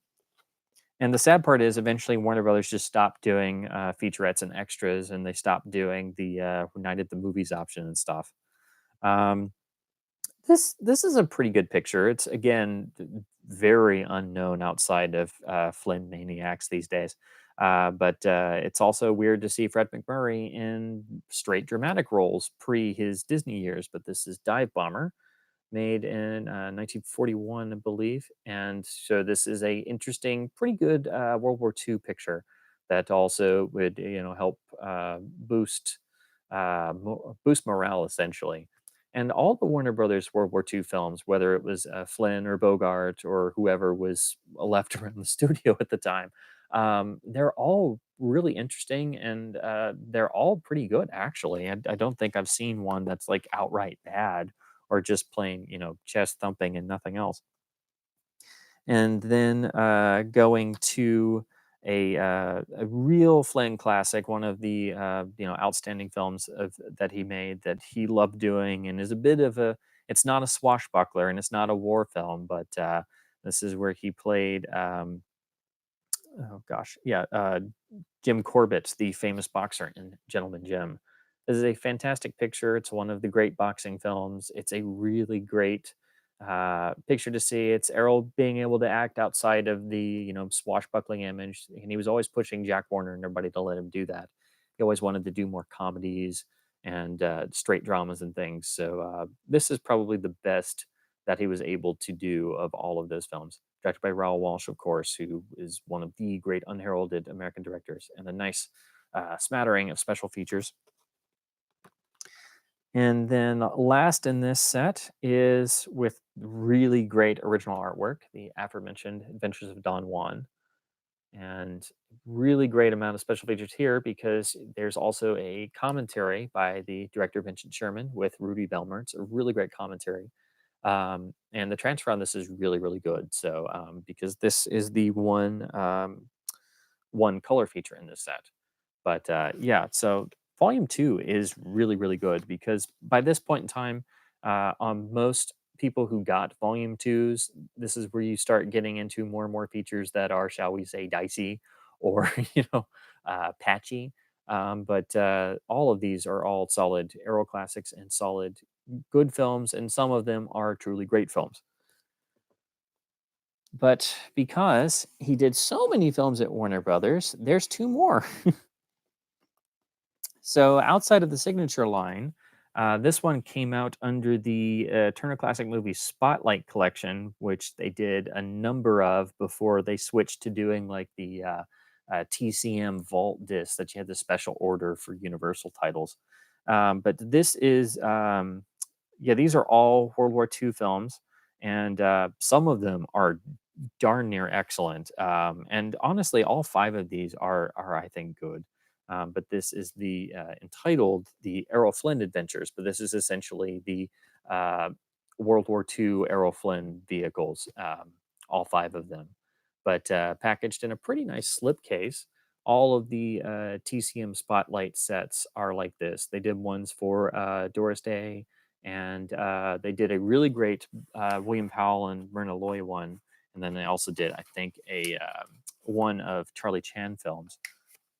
So once you take the slip box off, you get a really nice little fold out that's actually a lot nicer than you would think. Let me try and do this to where you can see everything. Pop some of these discs out because I want you to be able to see this. This is a lot nicer than most sets, and you can pick this line up if you're interested in any of these titles. These still go for really cheap on eBay, but really, really nicely done. And then most of these still have the Warning Night at the Movies option. And then let's see, I think, yeah, Objective Burma has a commentary on it. But let me slip all these out because they're just this backing art is outstanding. It's a shot from the aforementioned Objective Burma, but I just want to show you the whole digipack because it's fantastic. But yeah, Objective Burma is the probably the best film in this set. It's a really dark World War II film based on a true story. It's very much a gritty war tale. There's no dressing up. There's no beautifying the landscape. It was a grueling picture to make, and but unfortunately, because Warner Brothers, changed it to being a American story, even though it was primarily in real life, it was a British achievement. That got the film pulled in Great Britain, so most people never saw it over there. But it's a really great film if you've never seen it. It's one of the best World War II films that anybody made. Um, and then slip all these back in here. But there's a lot of interesting films in this set that usually just pop up on late night TCM airings and stuff like that. But I had to pull all these discs out, so I just have to go disc by disc. But this one is a favorite of mine. It's got a really interesting story. But this is Edge of Darkness, which pairs Errol with my favorite Warner Brothers leading lady of all time, Ann Sheridan. And it's basically, real life, regular people become resistance fighters against the Nazis. And it's just a fantastic, great World War II adventure. And then try and do some of these. This. And then we have Desperate Journey, and especially Northern Pursuit is really, really good. Has a great Flynn performance. These are all more World War II vehicles, stuff akin to like what Bogart would do in World War II in films like Action in the North Atlantic and Across the Pacific, so on and so forth. And then also included is Uncertain Glory. But again, the real standout in this whole set is Objective Burma, which is a really great war film. Again, if you can overlook the fact that they basically changed all of the British soldiers to American soldiers, because it's Warner Brothers, and why mess with a good story if you can make it even more supposedly entertaining. It's really unfortunate that most World War II films really kind of get overlooked. It's the films before the war and the films after the war, but most, that people were doing at the studios would just get, never, they wouldn't get reissued. They're very rarely on video. They don't get talked about. And there are real gems in here, like Objective Burma, and especially on in Bogart's World War II slate. I think my favorite's probably all Through the Night, which is just a strange, fantastic little movie if you've never seen it. It's the movie that culminates with Bogart and pals infiltrating a secret underground Nazi meeting in New York, and they're gangsters fighting the Nazi menace. And they're posing as Nazis, so they have to stand up and give the Sieg Heil and everything, and they have no clue what they're talking about. So it's a World War II propaganda movie slash bizarre black comedy. Um, but yeah, Warner Brothers produced a lot of interesting World War II films. So, and then lastly, this one is now out of print, but it has some essential films in it. It's the Warner Brothers Western Collection. It's 4 titles in here, um, but I do think this is really essential because one of these is one of the greatest westerns ever made, and 2 are really good, solid westerns, and then the last one is a really interesting, almost I mean, it's not a revisionist western, but it's getting kind of closer to what people were doing in the '50s, especially like Bud Bodeker and Anthony Mann with the more psychologically driven westerns. But the big one, the essential one, and I think one of the best westerns ever made, is the 1940 film Virginia City. This was made as a follow up to Dodge City. And of course, they kept most of the same crew. They kept most of the same cast outside of changing the female lead. And Mike Curtiz returned and directed this one. But it was shot in black and white to be a cost cutting measure. And it's a better story. It's got a Civil War backdrop, so it's a Civil War Western, and it is absolutely fantastic. It is no holds barred. It's got the best miscast Bogart in the history of time. He plays a Mexican bandito leader, complete with bad makeup, black sombrero, and a little tiny mustache, and like the worst Mexican accent you've ever heard. And in spite of that, he's still great. Um, this film is like 1,000 times better than Dodge City. It's faster paced. It's more involving. You have the Civil War backdrop. Flynn is fantastic. I've seen it included on some great Western list, and it totally deserves to be there. Like I said, this is an even better film than Dodge City. It's one of the best Westerns ever made, and it's a heck of a lot of fun if you've never seen it. And the DVD has, see, it does have a commentary, and it has a featurette and the Night at the Movies option. So it was really cool that Warner Brothers actually did this on pretty much across all four box sets. Now this Western, it's a bit more average. It's nowhere near as good as Virginia City, but you know, if you like Flynn and Westerns, you'll like him in all of them. Again, this does have the Night at the Movies option, but this is San Antonio, which it is pretty good, but it is a bit more run of the mill in terms of story. But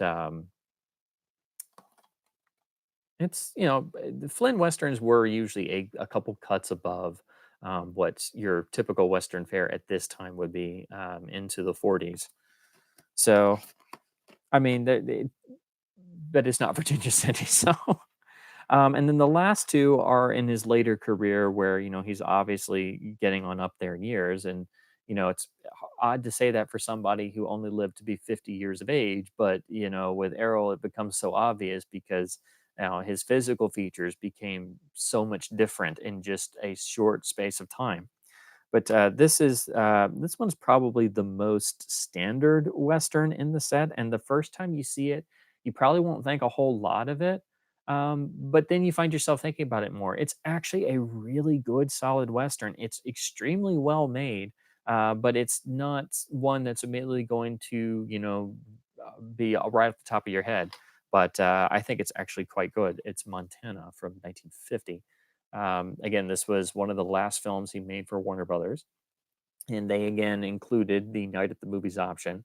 The transfer on here is pretty darn good. Again, this was full on Technicolor Western, and um, it is it's very static, so you really get to take in all of the color photography. So, um, pretty much just watch this for Errol and the color photography, and just the fact that it is a really well made, simple Western, which is a very tough thing to find in 2019.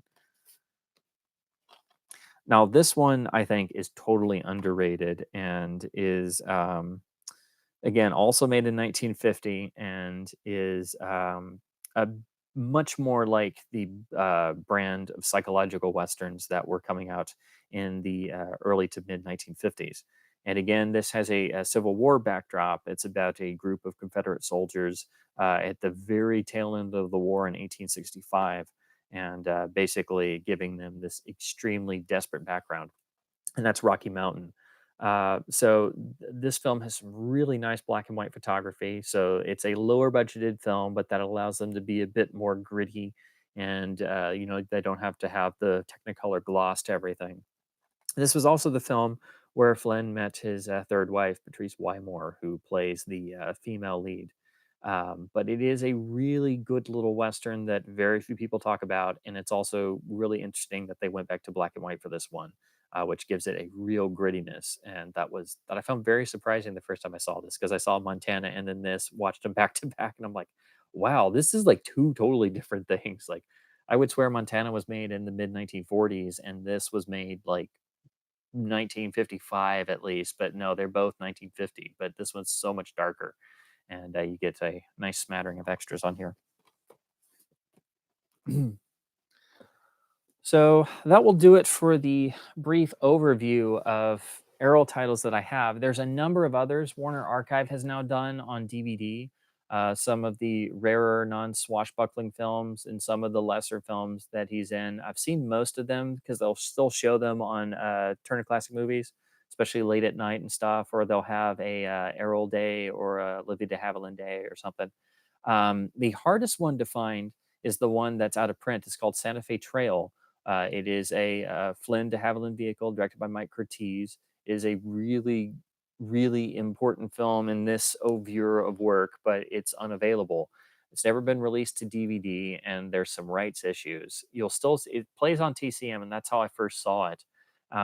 You can get it was put out on Laserdisc in a double feature set by oh shit, it was Rome Group who did that one, and I've wanted to get that, but I've recently found out that there's a German Blu-ray that's supposed to be pretty good, and it's supposed to be from a new HD transfer. So apparently there is a German Blu-ray out there that I'll have to import, but that's the hard one to see in terms of the main Warner Brothers films. And now Warner Archive has done a bunch of other titles, but they're just in the DVD-R line, and so I need to get some of those, but they're just available individually. There's no they could have done another box set. They could have done a fifth one and just put all those in there, but of course the DVD balloon had burst by that time, and they kind of uh, killed off all of the actor box sets and stuff by that time. So I'm amazed that Arrow got four because he was the number one draw for box office for Warner Brothers for a good number of years, but he's unfortunately not going to be one of the classic actors of Hollywood that just like leaps off the tongue of most people these days. But in terms of Blu-ray, there's unfortunately not a whole lot outside of Dodge City and Adventures of Robin Hood and Seahawk. So we're just having to wait on Warner Archive Collection to do more of these classic Flynn titles until until then we at least have three. Um, so let's see on some of the comments that have gone on while I have spieled. um,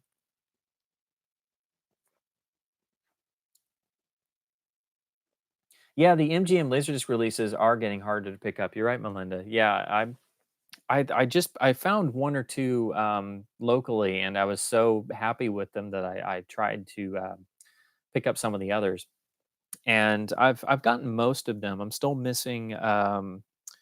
Let's see, I'm missing Dodge City, and then they did a number of them at the very end of Laserdisc. MGM did a number of classics like Guy Named Joe, a lot of the World War II films. I think Objective Burma even got one.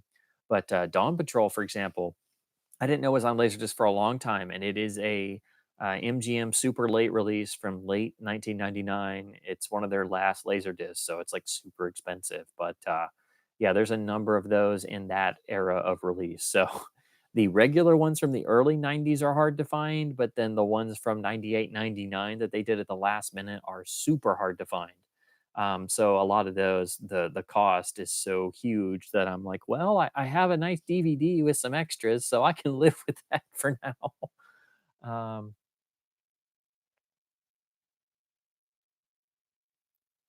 Oh yeah, Gary's talking about yes, the final parting of Olivia and Errol, and they die with their boots on. Oh man, even if you don't know that that's their last film together of all of the films they did, and the fact that they did have feelings for one another in real life and all that stuff. I mean, that is just an unbelievably powerful scene because I mean, it's no secret because most people know the fact that the Battle of Little Bighorn did not go very well for one side. I mean, the feeling of finality and is just overwhelming in that scene, and it's very simply staged, set up, and everything, and they just play it so amazingly well. It is just a fantastic scene. I mean, obviously it's the best scene in the picture, but the whole picture is great. Um,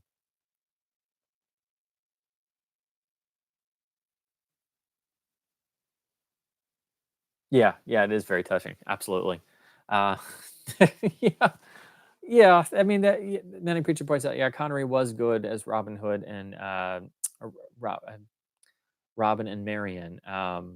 But that was, one of the more I don't know if it was the first, but it's one of the first times you had the sort of modernistic what if real life approach, and the fact that they stripped all the adventurism out. But yeah, Connery was great in it. But yeah, there are a number of decent Robin Hoods, and there are things even in stuff like Prince of Thieves, like the production design in Prince of Thieves is really good, but in terms of history and context and the levels of daring do and stuff, there nothing will ever touch the original Fairbanks Robin Hood, but especially not Adventures of Robin Hood, because Adventures of Robin Hood basically came along and just swept everything away and became definitive. And most people don't even realize that Doug Fairbanks made the landmark silent version. And when they did, I actually I really do like the Ridley Scott version with Russell Crowe. It's got a lot of problems. It got held up by a lot of different things, and they changed like the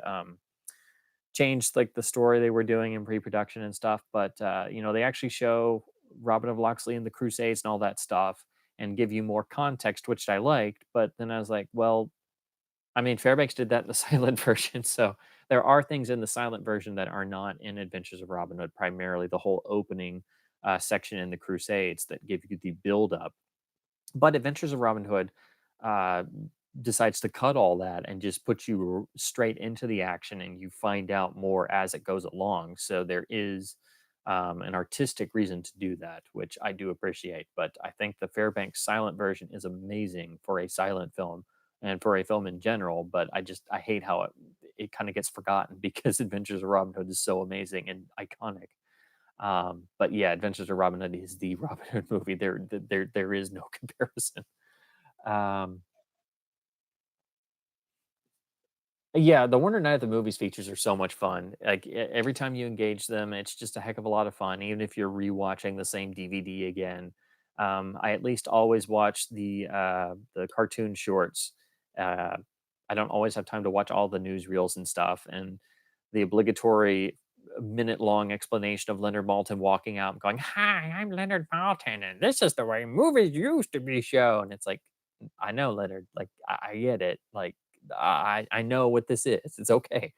Um, I think they did that because if people accidentally hit the button and were like, "What the heck? Where's my movie?" Uh, but yeah, they're so much fun. I wish they would bring that back for new releases, but I don't know if anybody's going to be around to put those together. Um, Oh, talking about black and white and HD. Yeah, watching the Warner Archive Blu-ray of Out of the Past, especially upscaled on a 4K OLED. Oh man, I bet that's hypnotic. Yeah, I've not seen it upscaled to 4K, but it is amazing. I mean, the DVD was great.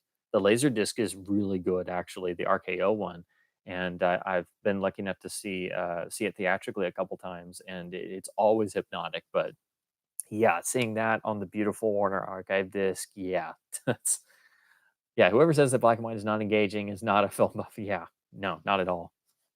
Nope. I still like to throw out the old chestnut. Black and white is better than color, and watch everybody's heads just be like, "Arr." I'm like, yep, it is. It's a true fact. You can look it up. It just is, you know. And they're just like,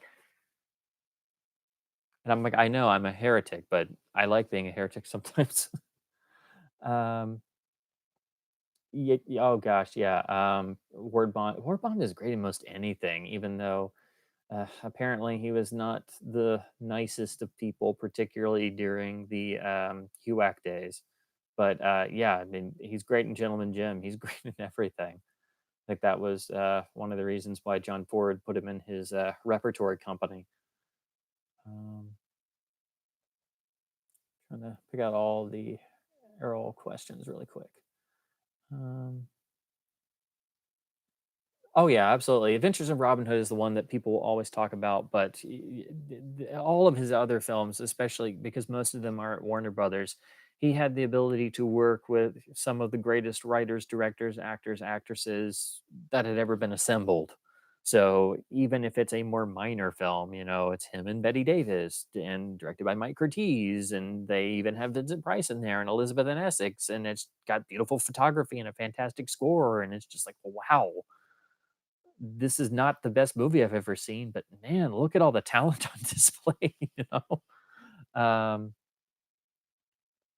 but yeah, also to talk a little bit more about Errol, I've always admired his sort of I mean, he probably was the most charming rogue of all time, because even if people were like all, if he didn't pay his bills, they still loved him to death. It was like there you had to go far and away to find somebody who didn't like Errol Flynn. Even Jack Warner had a certain appreciation for Errol Flynn, even though they would have screaming matches, and Errol would just be like, "Nah, I don't care. I'm going to leave now." He always marched to the beat of his own drummer, and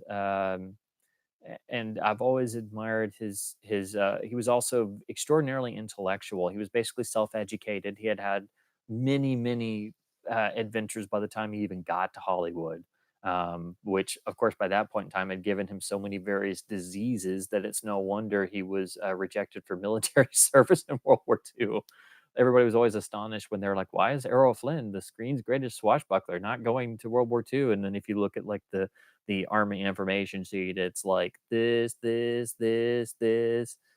STDs, this four forms of malaria, tuberculosis, blah blah blah. It's like a laundry list of stuff. And they were like, "But he always looks so fit. How does he do it?" And it's like nobody knows. It's like, how did he make it to 50 years old? The world will never know. Um, but he was always if you read up on his life, he devoured every book he could ever find. He was always trying to be taken seriously as an intellectual mind, and always tried to hang out with various writers of respect and such. And he actually got two books published before he died that I'd actually really like to read. The first one got pretty decent reviews, and the second one just kind of fell by the wayside. But his memoir, even though it was co-written with somebody else, and it really just fancifies everything, so it's not like a straight memoir. um, it's a lot like David Niven's Moon's a Balloon and Bring on the Empty Horses, where it's telling these amazing stories that have some basis in fact, but they're just really uh, amplified for the storytelling fun. But his memoir, My Wicked, Wicked Ways, is a fantastic read. And even though it totally fancifies most everything, it gives you this intensive insight into what his intellect was like. And when I first read that, it was really stunning, because you see all these pictures and you don't really get that the fact that this is a guy who would go home and read read Plato again, or the great thinkers and philosophers of the day, or read James Joyce, or read Henry Miller, or read all of these uh, newfound ideals and things that nobody else was reading, especially not in Hollywood. So he also never really took Hollywood to the same serious extent that everybody else did. And I think, you know, he did have his own self-destructive demons that eventually did destroy him at 50 years old. But as other people have said, he lived about 100 years in 5 years. So I definitely think he was out to get his money's worth. And in terms of, he definitely was a world class alcoholic, most likely, and drank to such degrees that he was the person who famously found a new way of smuggling alcohol into a set. I think it was on Adventures of Don Juan. They figured out that he was bringing in oranges every day, and Jack Warner's like, "Oh, it's great. He's gonna have vitamin C. He'll be so great." And then somebody caught him. He was carrying in like a giant suitcase of vodka bottles, and he would sit there with a syringe and just inject all of these oranges with pure vodka. So he would just be drinking on the set while eating oranges, and just getting basically like half a bottle of vodka into an orange. So because he was like, he was not going to be denied his drink for the day. So that's one of the great Hollywood anecdotes. The other one, and the most famous one, that's about Errol. I mentioned before he was a great friend and admirer of John Barrymore, and when Barrymore died, everybody decided a regular funeral was not the perfect way for Barrymore to go out, and that he had to have one last joke. So, and it's been told in various ways, but so many people have told it that it does have some basis in fact. Everybody's pretty sure that Raoul Walsh and a bunch of other people, I think Peter Lorre as well, I want to say, all got together and actually stole Barrymore's corpse from the mortuary and then somehow secretly got it over to Errol Flynn's house and got him inside and propped him up at the bar and put a drink in his hand. So then Errol comes home and walks in and turns on the light and sees the dead Barrymore standing there with a drink in his hand, almost to say, like, I've been waiting here all day. And Errol apparently like freaked out for a second. And then they all came out and they thought it was the funniest thing anybody had ever done. So that's the most famous Hollywood anecdote. But there is a sense of it's hard to say. I don't want to say like a sense of tragedy, but there kind of is. Like he was always trying to do so much more. He was a great sailor. He had owned several yachts throughout his career and really enjoyed being a great sailor and sailing around the world and encountering new cultures and stuff. He tried to most interestingly, he went to Cuba in the late 50s at the very end of his life and was trying to get a film made and do a documentary about the political changeover and Batista being overthrown by Castro. So you can see all of these photos and random footage of Errol Flynn with Fidel Castro before he was the leader of Cuba. And it's just like, what the heck? He also went over to Spain during the Spanish Revolution to try and he wanted to be a sort of foreign correspondent, but nobody really took him seriously. So that didn't really go anywhere. But, nobody else was doing that at the time. Maybe he just got bored. He got bored with Hollywood a lot. So I also think that kind of had something to do with that. He hated being bored. So, um, but yeah, I've just it really helps if you read My Wicked Wicked Ways, and also the book I mentioned on the description at the start of the stream and stuff, the Thomas McNulty book, Life and Career of Errol Flynn, is the best Flynn book. It gets into all the details about his life and career, talks about each of the films in detail, and doesn't just write them off. And it's got tons of great rare stills and stuff. But it is a McFarlane book, and it does have a high price tag, but it is well worth it. But I'd meant to read it for years, but I never know if any of those McFarlane books are going to have a lot of new information because it's hard to justify a book with a $50 price tag. But I just found one in the local library by accident. I'm like, is this book I've been wanting to read for years? It seems heftier than I realized. And then I was like glued to it till I finished it. I was like poring over every page because I'm like, holy crap, this is fantastic. It really is. It's not a film study. It's a full on biography. It's extraordinarily well researched and talks about not just the films, but Flynn's early days in Australia and going around the world working on plantations and his early sailing days, his various marriages, his personal hangups. So it doesn't spare any detail, the good or the bad. And it was really refreshing to read something like that because Errol is somebody who is frequently misunderstood and frequently not properly written about. And he's not talked about enough properly. He's never properly respected as an actor, which is ridiculous. But I always like to bring up that example of Betty Davis. I think it's her on the Dick Cavett show in the 70s. And he asked her about Errol Flynn. I think they play a clip of Elizabeth in Essex, and she's like, "Yeah, I just watched it the other day." And I was like, all these years I thought the movie was horrible and he was horrible and he wasn't a proper actor. And I saw it and I was like, my God, he just blew me off the screen. He was fantastic. How did he do that?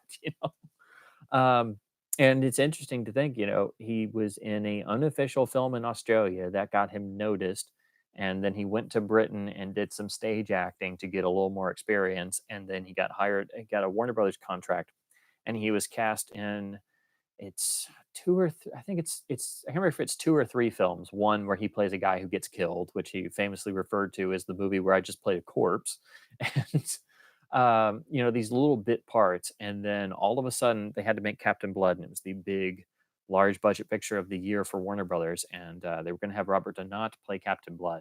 And at the last minute, he backed out because he was afraid of it being too physically demanding and stuff. So they had to get somebody, and they didn't have anybody.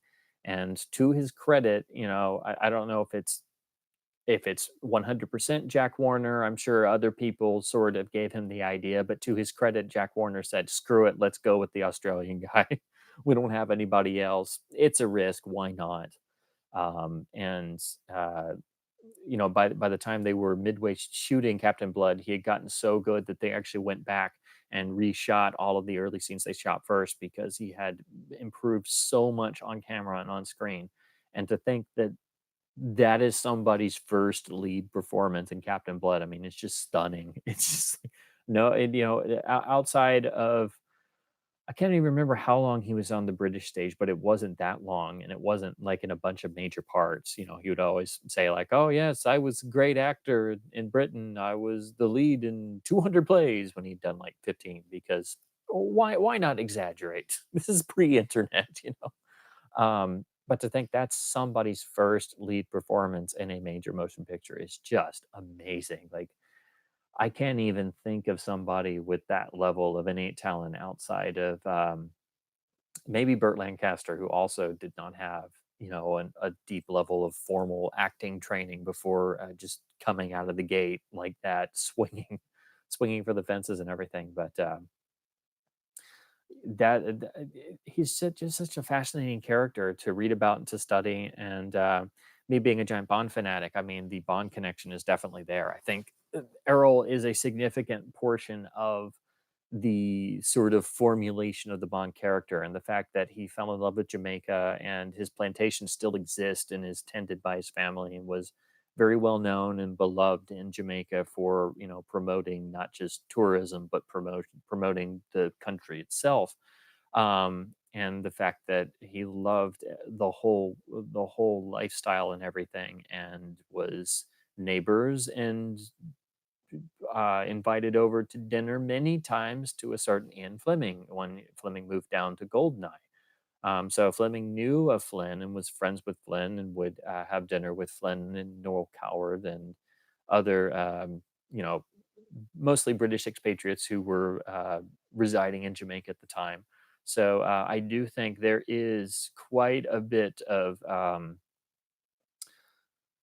not just persona, but just general outlook on life and things like that, that kind of seeped in a bit to just the overall stew of ideas that Fleming had when he started working on Casino Royale, and just writing the novels. And I think Flynn's screen persona definitely is a part of the overall Bond makeup in terms of the film persona. So I definitely can see that correlation. And I had always kind of thought of that anyway before I realized that Fleming actually knew Flynn. Even before I knew Flynn was such a Jamaican legend of sorts. And it is really interesting that his estate is still run by his. I think it's run by his grandson to this day. His third wife and his grandson were running it. And I think his third wife just died not too long ago, but she still lived in Jamaica. So he established such strong ties that his family still lives there. Um, but even before I knew all that, I always felt like there was an element of the Bond screen persona that went back to Flynn, and I don't think that's discussed enough. Because if you were talking about the screen persona, I think it's definitely mostly elements of Cary Grant and Errol Flynn, with maybe a bit of Ronald Colman and some other people.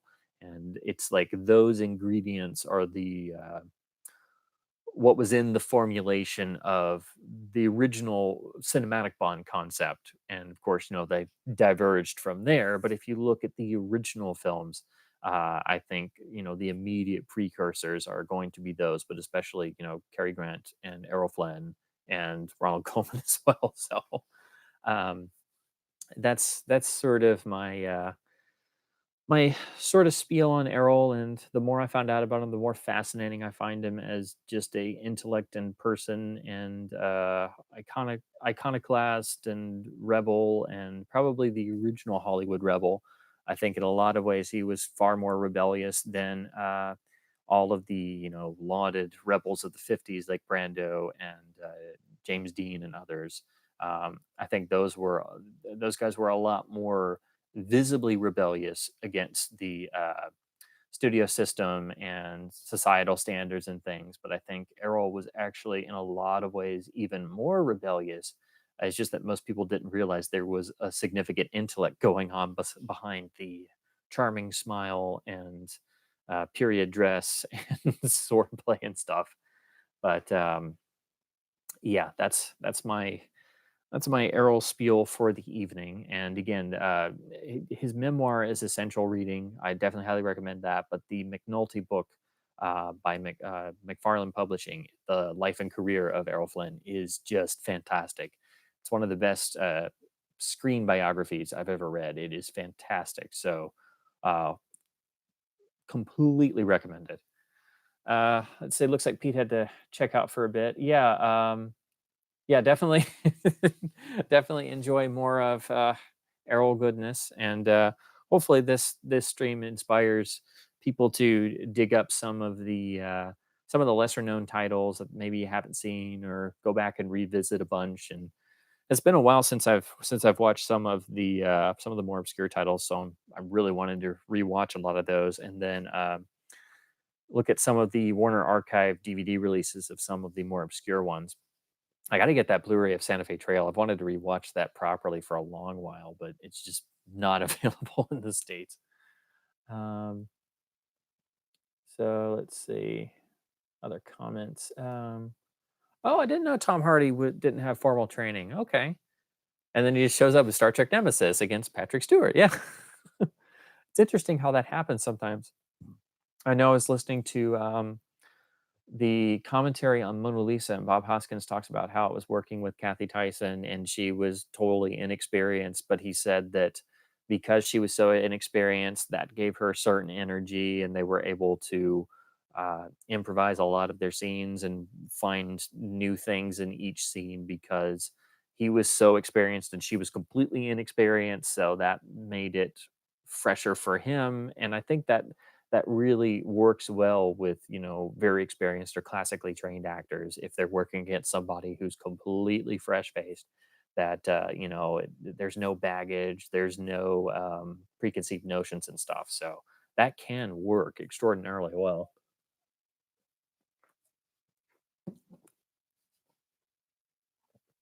Let me see if I can catch up on some of these. I tend to get going on one of my spiels and then realize, oh wait, I've given a mini lecture. um,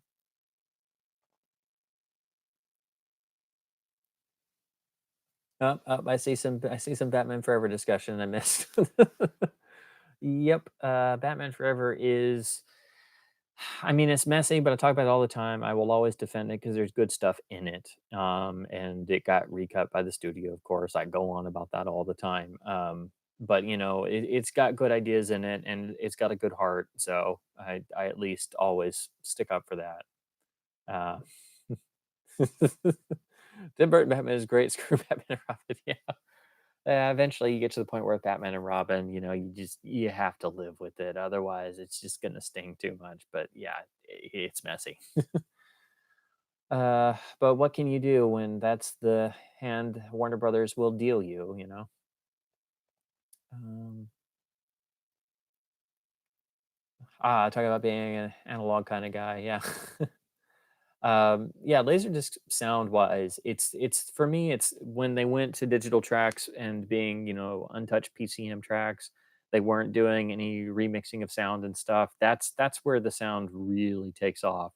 And the fact that so many films have been remixed since and don't sound as good as the Laserdisc, which may have a little bit of noise and some pops and ticks and stuff, but it hasn't been messed around with. So um, for the most part, I am beyond happy with digital soundtracks on Laserdisc per title. I think they're amazing.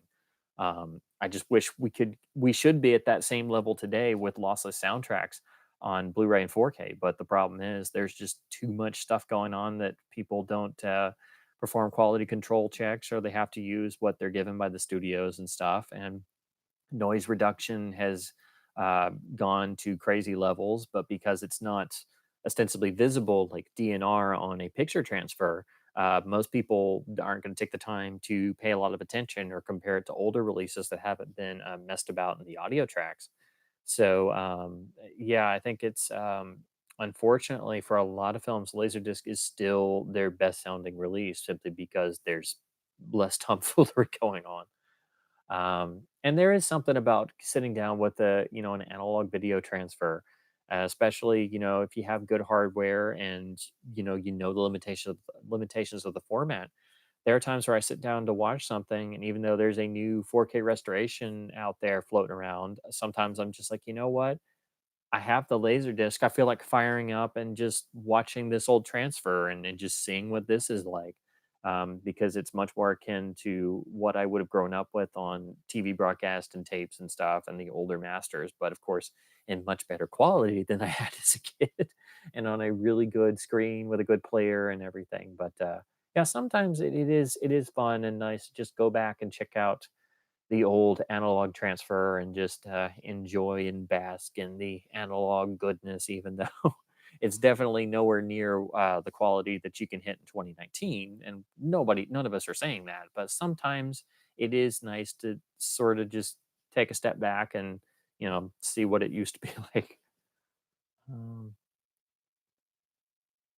yeah, and of course, the difference between VHS, Betamax, and laser is pretty substantial, even though VHS and Betamax are like 210, 220i, and Laserdisc is 420i if you were doing numbers. But if you put a transfer on VHS and Laserdisc side by side, I mean, it's just night and day. It's like it's hard to go back to VHS. Like it's really hard.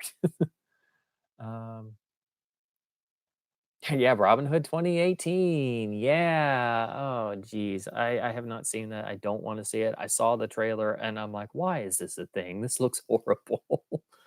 But it's public domain, so they don't have to pay for the rights. They'll keep making Robin Hood adaptations, even though they should just not do it. Just don't do it. You're gonna fail. It's not gonna work.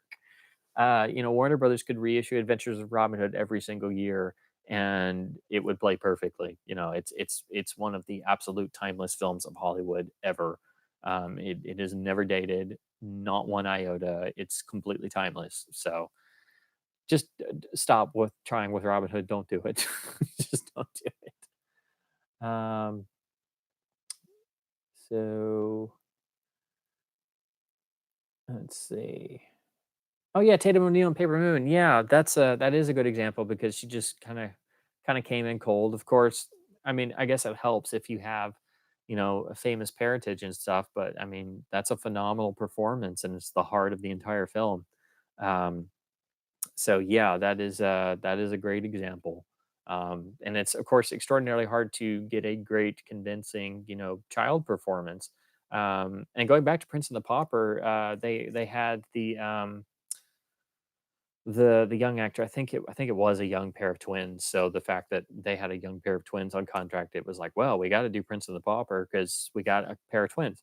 That's though they're great in that, and it's very naturalistic because it's very hard early on in Hollywood to get, uh, major, child performers to come across as natural in the studio system, so, um oh, man.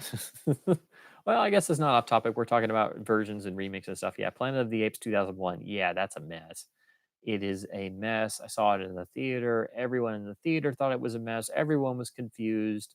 Um, that being said, brilliant makeup, brilliant production design, and I really need to get a copy of that just to have on hand because I think the makeup of the production design, the costumes, everything is fantastic. And all that stuff is missing from the modern Planet of the Apes movies, which don't have any of that. So that is the one big advantage of the 2001 Planet of the Apes, which otherwise is horrible and got Tim Burton off on this run of making nothing but you know, famous property remakes and stuff with a lot of CG. Like, I don't know. Like, I guess it had a good idea to start with or something, but again, it had a good, significant budget, awesome production design that also felt it was realistic and modernized, but it was also paying enough tribute to the original films. And then the Rick Baker makeup is just phenomenal in terms of respecting the Phil Chambers original makeup, but making it far more simian and far more realistic and believable and being actual makeup and not just Andy Serkis doing a CG performance, which is great and all, and that's fine, but it's not the same, you know. Um, so I will always give the 2001 Planet of the Apes remake mad props for the fantastic makeup, absolutely. But the movie is terrible. It's just horrible. It makes no sense. Um, but yeah. Um, oh yeah, yeah. Freaks was definitely Todd Brang, of course, basically ran away and joined a circus and grew up in a circus, so he knew all about the circus life. He was able to get all of these, real life performers as basically actors in the movie. So yeah, most of the people in Freaks are not professional actors. That being said, the guy who gets overlooked. And when I first saw Freaks, I was so happy. I didn't know there were any major actors in it really. But Wallace Ford basically plays the straight man character who sees all this stuff happen. And he was a phenomenal character actor and one of my favorite character actors ever. And I love it when he pops up in anything. He did films with everybody, but he's a phenomenal actor and he basically plays the straight guy role and basically is in the background of Freaks and watches all of this stuff unfold. But yeah, all of the main cast of the titular Freaks themselves are all non-actors. Um, oh yeah, like the recent MGM Ben Hur. Yeah, that was again. Didn't see it. Don't want to see it. Refuse to ever see it. Don't care. I know it's horrible. If they just released the 59 version again, yeah. If they had roadshowed the 59 version, like just treated it as a special thing, people would have actually gone because nowadays people haven't actually seen it, and that's a movie you could show for the holidays every year just like ABC will still run Ten Commandments at Easter. I'm like, well, screw that. That's a snooze fest most of the time. Show Ben Hur instead. And especially those, both of those need to be seen on a big screen. So they could definitely be, put out in theaters and people would go and be like, wow, this is fantastic. And they could have saved the production budget of that god awful Ben Hur remake. So I love the old Ben Hur. Yeah, are we talking about the silent version? No, I know you. I know we're talking about the Weiler 59 sound remake, but the silent version is also excellent. And it's funny they've remade Ben Hur again, and the joke was always who's going to be around to direct the next version of Ben Hur to save MGM, and MGM is in dire straits, so they rolled the dice and remade Ben Hur again, and of course it didn't work because it was a piece of crap, and they didn't market it worth a crap, and it just came and went. But Ben-Hur famously saved MGM in 1959. They bet the entire studio on the success of Ben-Hur, and it worked, which it did also in the silent days. But it's kind of funny. The modern MGM thought they could try that as well, and it didn't go so well for them because they made crap. Um, oh yeah, there. I've heard of some Matrix stuff coming up for the 20th anniversary, but I think the big news is the fact they're actually doing a new Matrix film with Keanu Reeves and one of the Wachowskis and Carrie Ann Moss. So no telling what that's going to be like. Um, that's going to be just who knows. And it's also being co-written by other people, so I have no idea. There's talk they're supposed to recast Morpheus and all this stuff, so I don't know. I don't know where they could go after the sequels. I don't know if they're going to ignore the sequels, so there's no telling. But yeah, that's going to be a thing. So um yeah, that's a good point. Yeah, in Bowling for Columbine, when Michael Moore ambushed Chuck Heston at his house and basically started heaping all this stuff on him post Columbine because he was the head of the NRA and stuff. But yeah, people have no idea. People just don't know the fact that he was a civil rights activist and throughout the 1960s, and I mean, I don't fault him for this or anything, but he was a very liberal Democrat, and then eventually, became very conservative and stuff. I mean, not that there's anything wrong with somebody having different ideals, but and he also became head of the NRA because he was very interested in maintaining hunting rights because he grew up. I can't remember if he grew up somewhere in the Midwest, but his family always hunted, and it was a part of their daily life and culture, and things like that. So I think that's how and why he got involved with the NRA in the first place. But again, I don't know all the ins and outs and stuff. But yeah, after Bowling for Columbine came out, and that's like the very end, but it was like totally impromptu, and Michael Moore basically just shows up, and Heston says, "Well, okay, I guess you can come in," and then he just like hit him with all these hard hitting questions, like it's really weird to see that part because it's somebody just totally being hit with a random interview out of nowhere, but yeah, yeah, as Manic Preacher points out, yeah, I mean, he did put his whole career on the line for civil rights advocacy several times, and in doing so, did endanger his own life on multiple different occasions. Like he was a very vocal supporter for civil rights and for general human rights, and was um, a phenomenally great actor who is underrated. And yeah, he did some silly stuff throughout the 70s and into the 80s that people accused him of being hammy, but he was a great Shakespearean actor on the stage too. He did Shakespeare for years. He did Shakespeare throughout college and Shakespeare all over the world. So he was essentially a classically trained Shakespearean actor, which no one has any idea of. I didn't even realize that for the longest time, but then again, I actually read his book, so and his book is actually pretty good, and it does kind of talk about how his political leanings changed when in his older years, and he was basically just saying, yeah, it just kind of felt like it and stuff like that. So it was a pretty honest autobiography. It's pretty hefty too. I don't think it was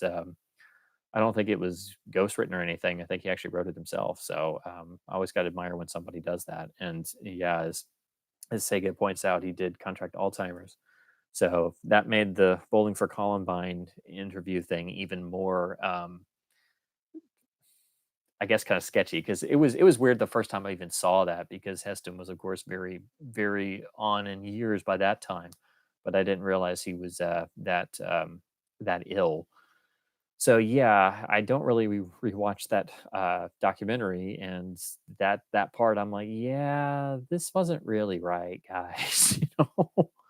Yeah, it was downright cruel in a lot of ways. Yeah, absolutely. Yeah, and most people have no idea the outside context or anything, especially not his entire body of work and career outside of the film industry and stuff.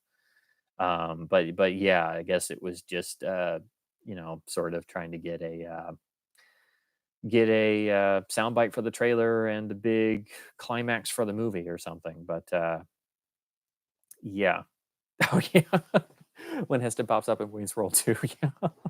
And he did have a sense of humor about himself, everybody always was like, "Oh, he's so stoic and everything," but he could do really amazing work. I think his best work are in the more out there performances. Of course, Touch of Evil is one of the greatest films ever made, and the fact that Chuck Heston is playing a Mexican cop essentially, and you totally buy it. It's like, yeah, and the conviction in that performance is phenomenal. But for me, it's Major Dundee. Major Dundee is a flawed film. It's a film we'll never be able to see properly because it was horribly butchered by the producer and the studio. It was taken away and just destroyed, but it's the best part Chuck Heston ever had. He's like the meanest son of a bitch he ever played. It's got so many shades of um, dark heroism and egotism and just all of this stuff that you don't see in a lead character, let alone in a lead performance of a lead character in a 1960s movie.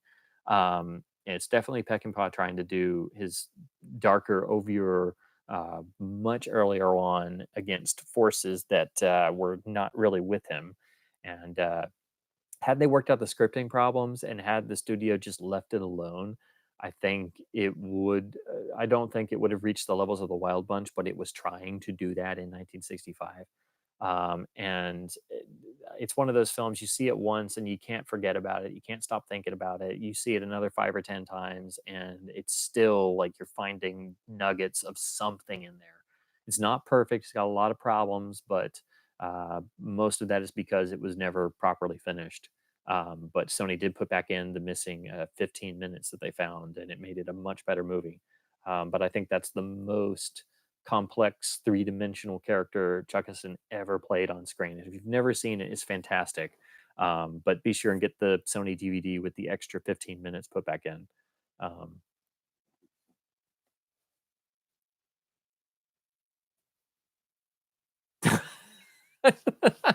during a 70s telethon, speaking of Shakespeare, some guy phones in asking John Wayne to do the opening of Hamlet. Wayne begins to read and gets caught on mic. What the hell is this? I can. I would think John Wayne knew the gist of Shakespeare, but I mean, heck, if you were doing a telethon, especially back in the 70s, I guess you'd be confronted with all kinds of crank calls. But that's just funny.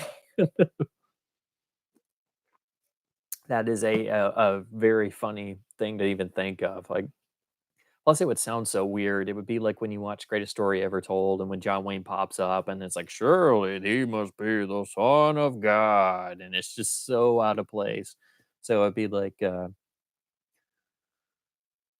something is rotten in the state of Denmark, and that is the world's worst. I can't even try to do a John Wayne impression, but I'm just like, even thinking like the intonation, it's like, it would just be so weird.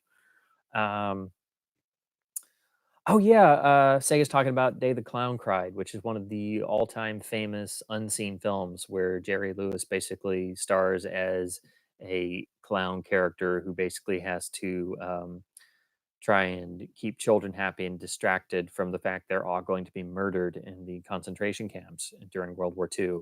And Lewis very famously basically held up the film. It was never distributed, never shown, and apparently the only copy in the world was locked away in his vault along with all materials. And since his passing, there's been discussion all over again about if it's ever going to be released, if the financiers can be worked with, things like that. So I don't know. It might happen at some point. I know there's been talk of his estate maybe finally releasing it, but yeah, it's never been seen. Some film geeks will sometimes do like an April Fool's joke and post about Day the Clown Cried coming out, but it's April Fool's because it's ostensibly never going to happen. But yeah, so nobody knows if it's really terrible or just off-putting or ill-advised, or if it's actually secretly great. Nobody knows, but I think the general consensus is that maybe it's just a bit insensitive and probably not very good. Um, but yeah, that's Day the Clown Cried. That's one of the all-time legendary unseen pictures.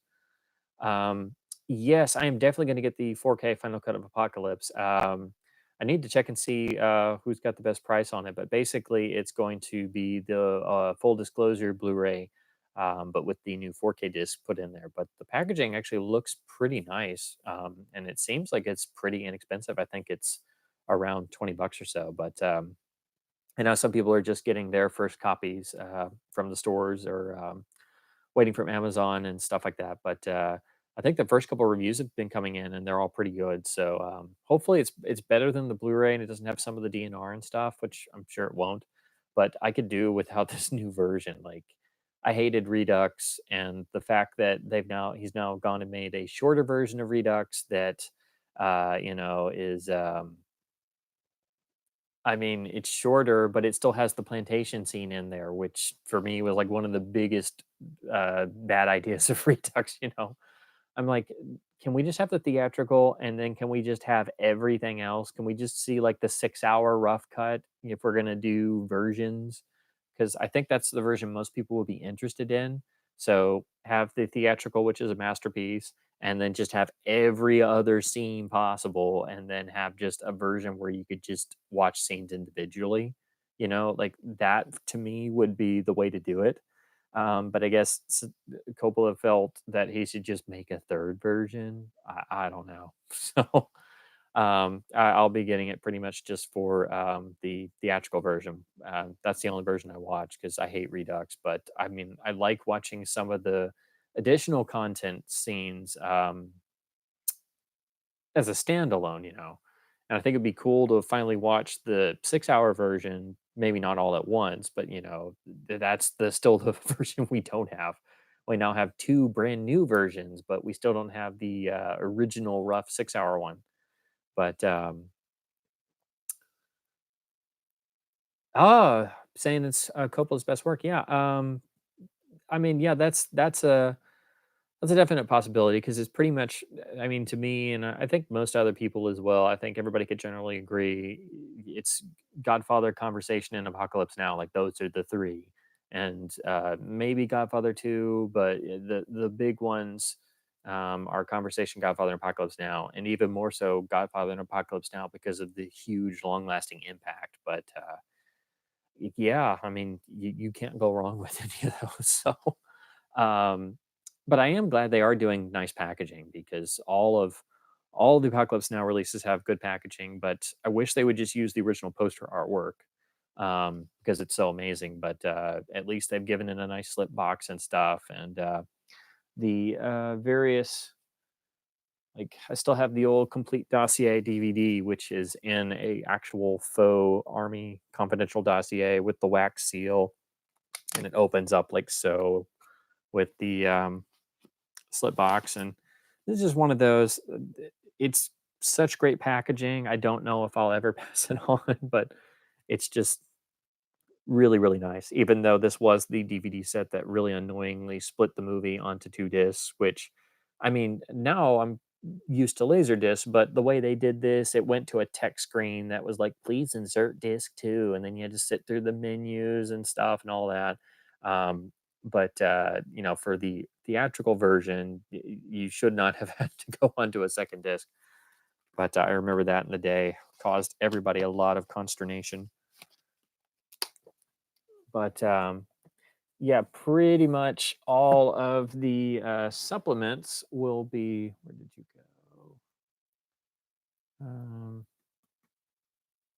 I know it's on my shelf. I just can't think of where it is. Where did it go? Did I get? I may have gotten it out and moved. Oh, here it is.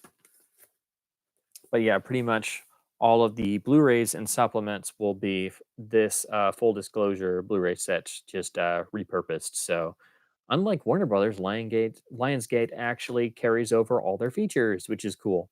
But of course, you have to hang on to this for the awesome booklet and the awesome fold out. So this will be yet another Apocalypse version I just hang on to because the packaging is really nice. So, and then the reverse of the digibook is a rendering of the famed helicopter attack. So yes, I will have to get the 4K version to put on the shelf beside these and my Laserdisc copies and stuff. So I did used to have the original 1999 DVD, but I got rid of that when I got the 2-disc one. I kind of wish I hadn't, just so I could actually say I have all of them. So because I have all the rest. Um, Yeah, the Dossier DVD is, I mean, it's pretty cool because it was the first time they made significant extras. But yeah, they make you switch to the second disc when you're watching the theatrical version. And it's like a really bad breakpoint, too. It's just like somebody says something and then it cuts to black and then it goes, a text screen pops up, please insert disc two. And you have to stop the disc and pop it out. Put in disc two, sit through the menu, sit through the FBI warnings, then hit play. It's not like putting in uh, a third side of a laser disc, changing the actual disc and just being able to go right back into the movie. Um, oh, saying if Day the Clown Cry, saying if Day the Clown Cry was ever released, it should be given approval by the Showa Foundation. Yeah, yeah. Somebody should probably see it first and see if it's okay. um, Coppola's best film, Godfather Part Three. I think that gets a bum rap. I don't think it's horrible or anything. It's got good stuff in it. It's just it wasn't necessary, but Coppola needed money, and Paramount had wanted a Godfather 3 since 1974, so they put up enough dollars to make it like a no. They literally made him an offer he couldn't refuse. That's why we got Godfather 3. Um,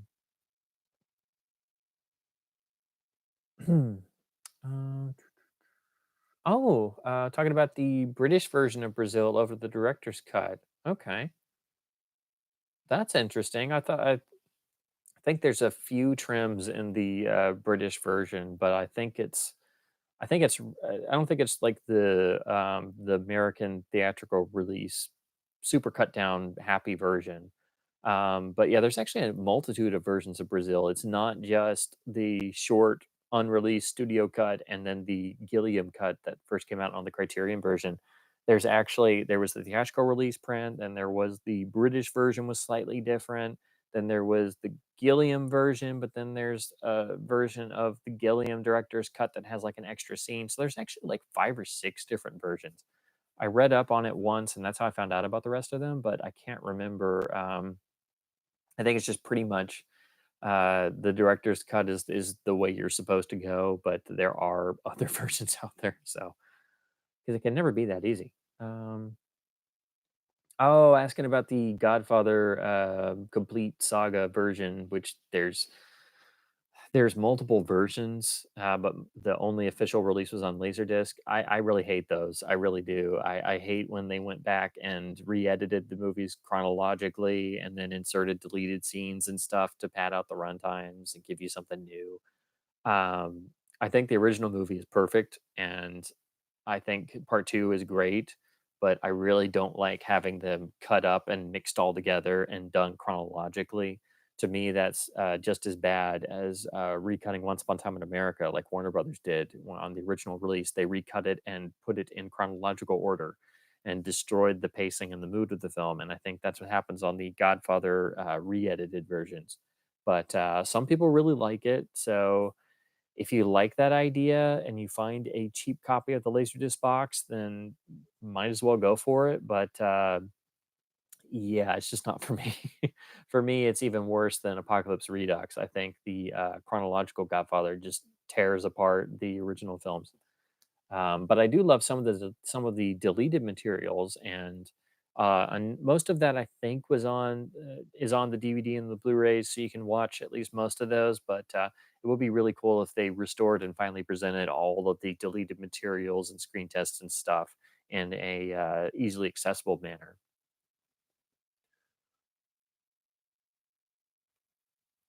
Yeah, it would be really cool to see the original version of Godfather 2 because they premiered it and they didn't like the audience response. So then they like hastily recut it and messed around with the back and forth story intercutting.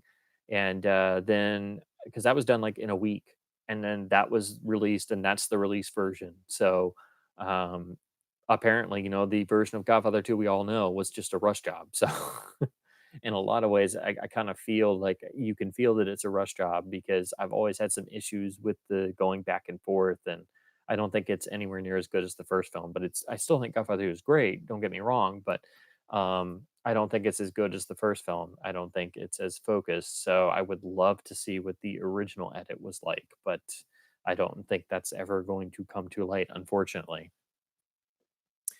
Um, I have not actually seen Last of Robin Hood yet. I know Kevin Kline wanted to play Errol Flynn for a long time, and does have a striking physical similarity to Errol. But I do know that they did what a lot of biopics do, and they kind of made some changes to the actual real history to make it a bit more salacious and stuff like that. So that kind of turned me off of seeing it, because now that I've read a number of biographies and I'm pretty decently versed in his life story, I really hate it when I see a biography or a biopic made where they went out of their way to just not only over dramatize but also cast people in different lights and stuff. Um, so I really do need to finally see it because I'm sure he's probably great in it. But again, I know they took I think I'm not mistaken, they did take a number of liberties with real events, but yeah, I know he wanted to play Errol for a very long time. I've read, so that definitely fits, and it would have been great to see him actually do some modern attempts at doing a swashbuckling picture because swashbucklers are still great. Adventures are still real, and we don't have any now. So, um, but people just don't do them. Uh, okay, if I see the British version of Brazil, the film will make more sense. Well, that would help because a lot of it doesn't make sense. So I will look that up. Opening with the TV exploding. Okay. Yeah, I need to look up the versions of Brazil again because I finally found a pretty good article that tries to document all the different versions. And like I said, there's at least like five or six, if I remember correctly. And most people just only think there's like two. So there's a multitude of different editions because Gilliam films are never easy. Um, yeah, Kevin Kline would have been very good in a sort of cheeky adventure film, but yeah, he's on up there in years now, so that time has probably passed, unless you have him as like the old geezer character or something. So it's still doable. Um, any films you really love that everyone else seems to despise? I mean, I've got a couple that did not get good reviews and did not get. There's a lot of films I love that just did not get proper release, or like a lot of classic Hollywood films that just fell by the wayside or got scathing reviews and quickly disappeared. Or but in terms of movies I like that nobody likes, uh, I mean, I know there's some for sure, but just off the top of my head. I mean, it's nice to know that Clue has a big cold audience now, but for the longest time, it was just like no one liked it. I guess everybody like me saw it a million times because it was always on cable practically every night. So that's got a cult following now, so that's at least nice. But the reviews for that were scathing. Um, Probably, I also love Flash Gordon because it's absolutely fantastic. But most people, it seems like it's got a got a great response in Great Britain, though. Another film that apparently the British absolutely love and appreciate as a work of art, and here in the States, people just think it's junk. And I'm like, I'm in the wrong country a lot of times, I feel. So, at least in that regard. Um, but yeah, I think that is great. And on a similar vein, the easiest ones to point to are the mid '90s comic adaptations that most people just crap on. Batman Forever being a big one because most people just associate it with Batman and Robin. But the big ones being the Phantom and the Shadow, especially the Shadow. That film did not find its audience. That film was not marketed well, and is a remarkable blend of adult humor and Indiana Jones wannabe.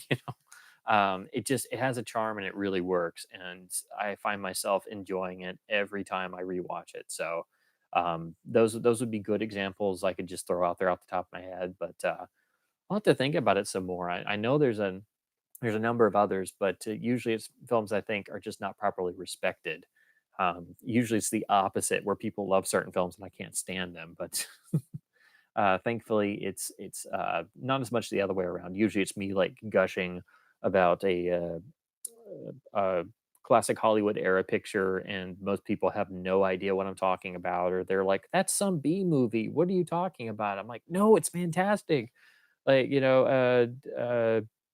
the death scene in the steam room in T-Man is absolutely stunning, and they're like, "Wasn't that a cheap B film noir?" I'm like, "Yeah, but it doesn't matter. The photography is beautiful. Anthony Mann directed it. It's phenomenal." But when they kill the gang member in the steam room, and the lighting, and when the steam comes up and covers over the window, and it's just, oh, it's fantastic. And then everybody's just staring at me, and they're like, "But that's some cheap B movie. It's really crappy, isn't it?" I'm like, "No, no, it's not. It's really not." Um, Or when I say things like I think Gun Crazy, it does the Bonnie and Clyde story better than Bonnie and Clyde 17 years before, because Gun Crazy was for a long time a super underrated, low budget independent film noir from 1950. And now, of course, it's on DVD, and Warner Archive did a beautiful Blu-ray, and it's known and regarded as one of the classics of film noir. So, at least some things have a genre classification now that makes them acceptable. But yeah, usually that's the scenario I'm in, defending some movie people have never heard of, or I'll be like, the scene and they died with their boots on, or the Dawn Patrol was great, and they're just like, what the hell are you talking about? And I'm like, like, I think Captain Blood is better than the Seahawk, but the end sword fight in the Seahawk is probably just about the most over epic staged sword fight in the history of time, because they try to top Robin Hood and they don't just go down a staircase, they go through room after room after room, and every table is cast aside, and the shadows thrown up on the wall are 40 feet tall, and they throw the candelabras, and they throw more tables and more chairs, and just everything is destroyed in this sword fight that goes on for like 12 minutes. So yeah, that's usually the scenario I find myself in. um Fred Astaire made it illegal to. Oh, I guess he held on to the biopic rights. Well, good for him. He knew what they would do. He probably saw too many of the 40s biopics that are generally horrible, and have nothing to do with the real life of the person. Um, Usually biopics in the 30s and 40s would be good, fun little movies, but not have very much to do with either the person or reality. So it would be like cliche after cliche or weepy drama, and either or, but it would not be very realistic. So maybe he saw too many, or he saw too many of the bad, stagey, boring 50s biopics. So that probably would make anybody not want to have a biopic made about them. Um, talking about The Postman. Yeah, I've never seen that all the way through. I've got it in my watch pile. I found a cheap copy, so anytime I get to catch up with something that I know of, and I know it seems like that's gotten a better reputation over the years. So I've gotta watch through that finally all the way through. Um, it was kind of like Waterworld. Like, it had a reputation. I don't think it had the whole giant bomb reputation, but I just mean the way I knew of it.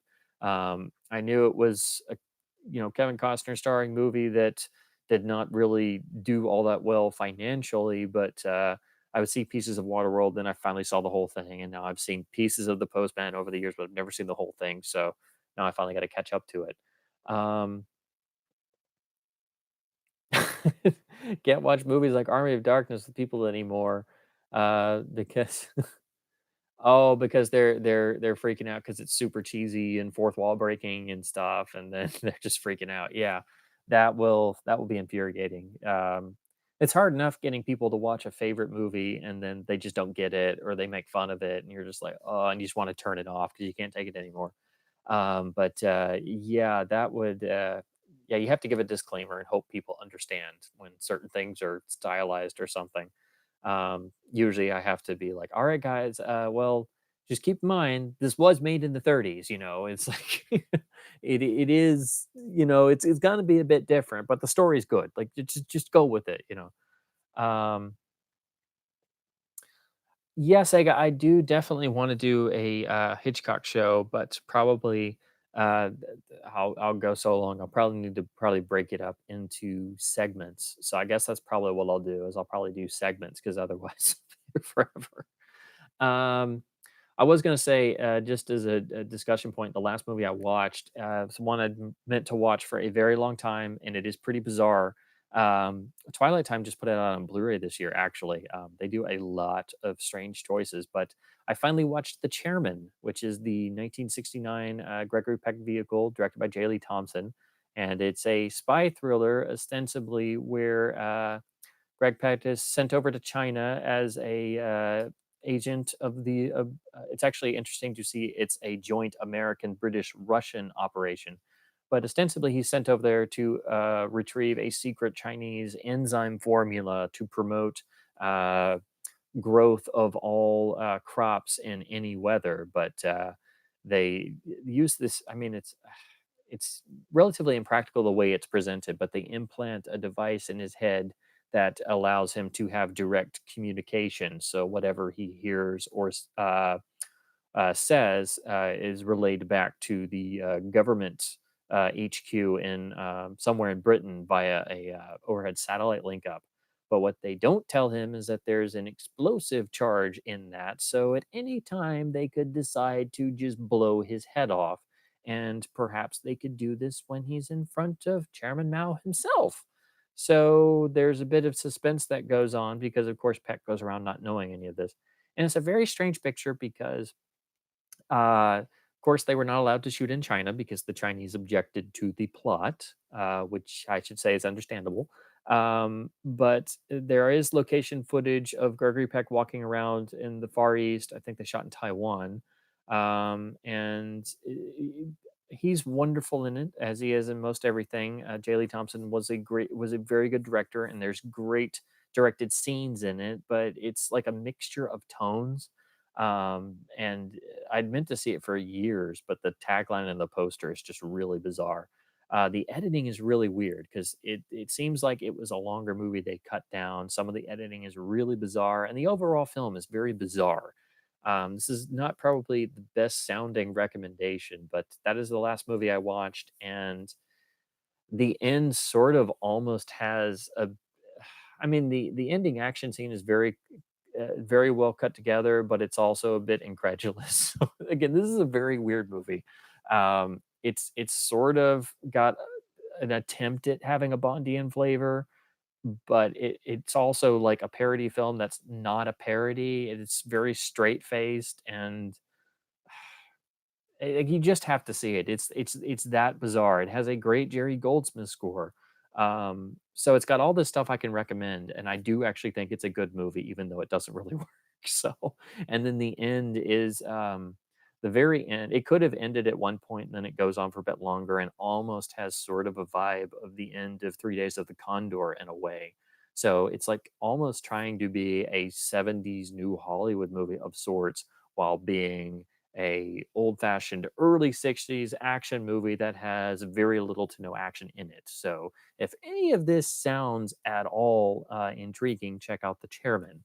Um, but yeah, all in all, I'm actually glad I finally watched it. So all the negative stuff aside, it's a very strange movie, and it definitely couldn't have been made at any other time.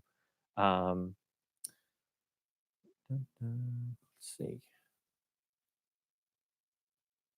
Okay, look at the Postman, thinking of it as a neo-Western. Okay, yeah, I'll definitely do that. Um, oh, Brian just watched Devil's Own. Yeah, I haven't seen that in a super long time.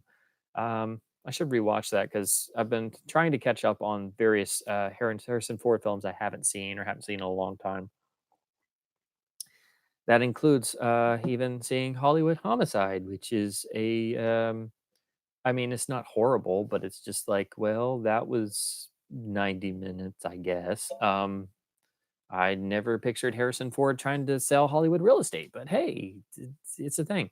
Uh, yeah, Prince of the City is on Laserdisc, but it's a early, analog sound only Warner Brothers disc, and it's 133, so it's like open matted or pan and scan.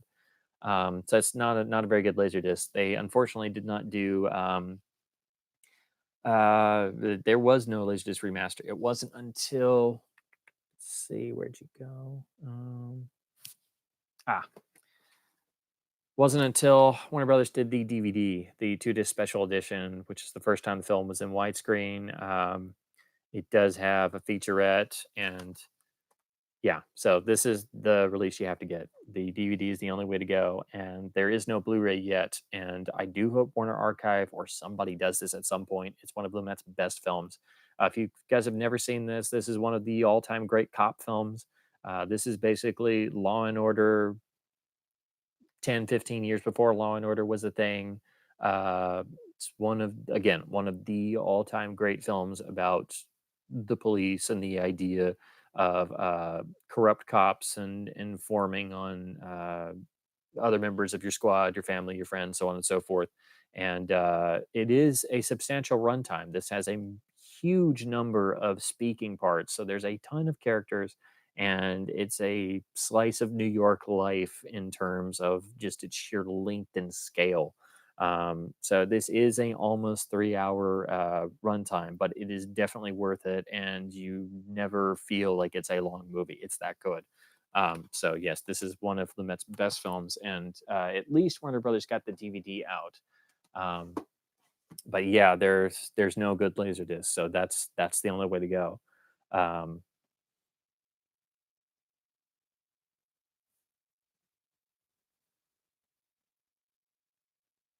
oh, I guess some people mention in comparisons to The Godfather. Yeah, I guess because of the whole story about family and friends. It all intertwines. But of course, instead of being organized crime, it's corrupt police officers. So it's a bit of a difference. I think I don't know if I'd ever link it with Godfather. I usually link I like to jokingly say Once Upon a Time in America is the movie Godfather Part 2 wanted to be. So that's the movie I feel has the closest association with The Godfather. But yeah, but of course it's different because it's a different mafia and stuff, but it's some similar themes, and of course has De Niro in there as well. So um but let's see what else. Oh gosh, yeah.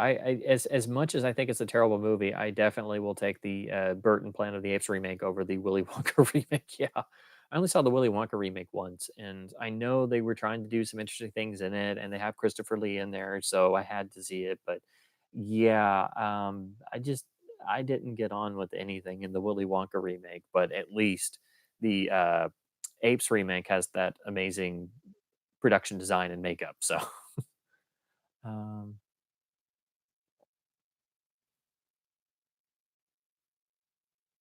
Oh, Sega saw the robot dog and enjoyed it even though the acting was dreadful. Yeah, it happens sometimes. Uh, um, oh, are you saying oh, okay, saying you don't link Prince of the City to Godfather. Yeah, yeah. Um Oh, yeah. Yeah, hard to believe that Tim Burton used to make things like Batman and Edward Scissorhands and Ed Wood and all this interesting stuff, and it just started churning out these endless remakes. And I didn't see the Dumbo remake. I didn't want to, and that just looks like more of the same. And I'm like, why? Why? I would have actually liked to have seen Superman Lives. Um, they were starting shooting literally, and the plug got pulled. But I think that actually would have worked.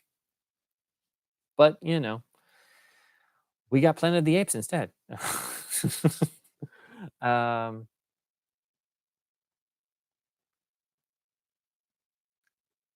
oh yeah, Benny Preacher talking about yeah, Christopher Lee and Bitter Victory saying when men get stabbed they don't scream, they just let out a gasp and collapse. Yeah. And if anybody knew, I mean, somebody who was a full-on legitimate commando in World War II would definitely know. He never talked about it much, but he also had said something similar on the set of Lord of the Rings, and then Peter Jackson. Everybody was like, they got really, really quiet, and they were like, okay, yeah, that makes sense. You sound like you speak from experience. We're just gonna take your word for it." Um, yeah, it's never quite how it is in the movies now, is it? It always makes me think of my favorite scene dealing with that, where Hitchcock decided he was tired of being, a guy gets shot and dies, guy gets stabbed, falls down dead, and then of course, famously in Torn Curtain, decides to show how hard it is to kill someone. And when Gromick, the foreign agent, shows up at the farmhouse and tails Paul Newman there, and they have to kill him, otherwise he will expose the fact that Newman is in fact an American agent. And everything goes horribly wrong. And for this extended sequence, this guy simply won't die. And he gets stabbed with the knife, and the knife breaks off. They throw something at his head, and it misses.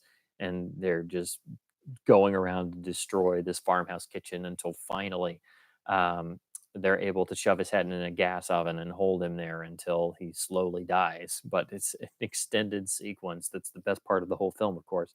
But simply to just show it's not easy to kill somebody, particularly if they're of decent physical shape and don't want to die. So, yeah, that's the quintessential example of that. Um, yeah, the Alice in Wonderland remake, yeah, that was terrible. That was just like 2 hours of, is this over yet? Is this over yet? And then you see that it made like over $1 billion, and you're like, there's no hope.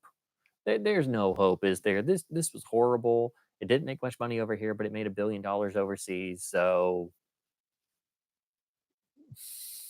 what does that say for the world market? I don't know, but yeah. Um,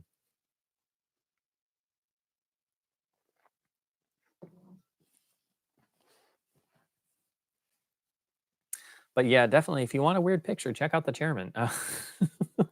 I mean, the posters and the tagline literally are saying, Gregory Peck has a bomb in his head and he could kill the chairman.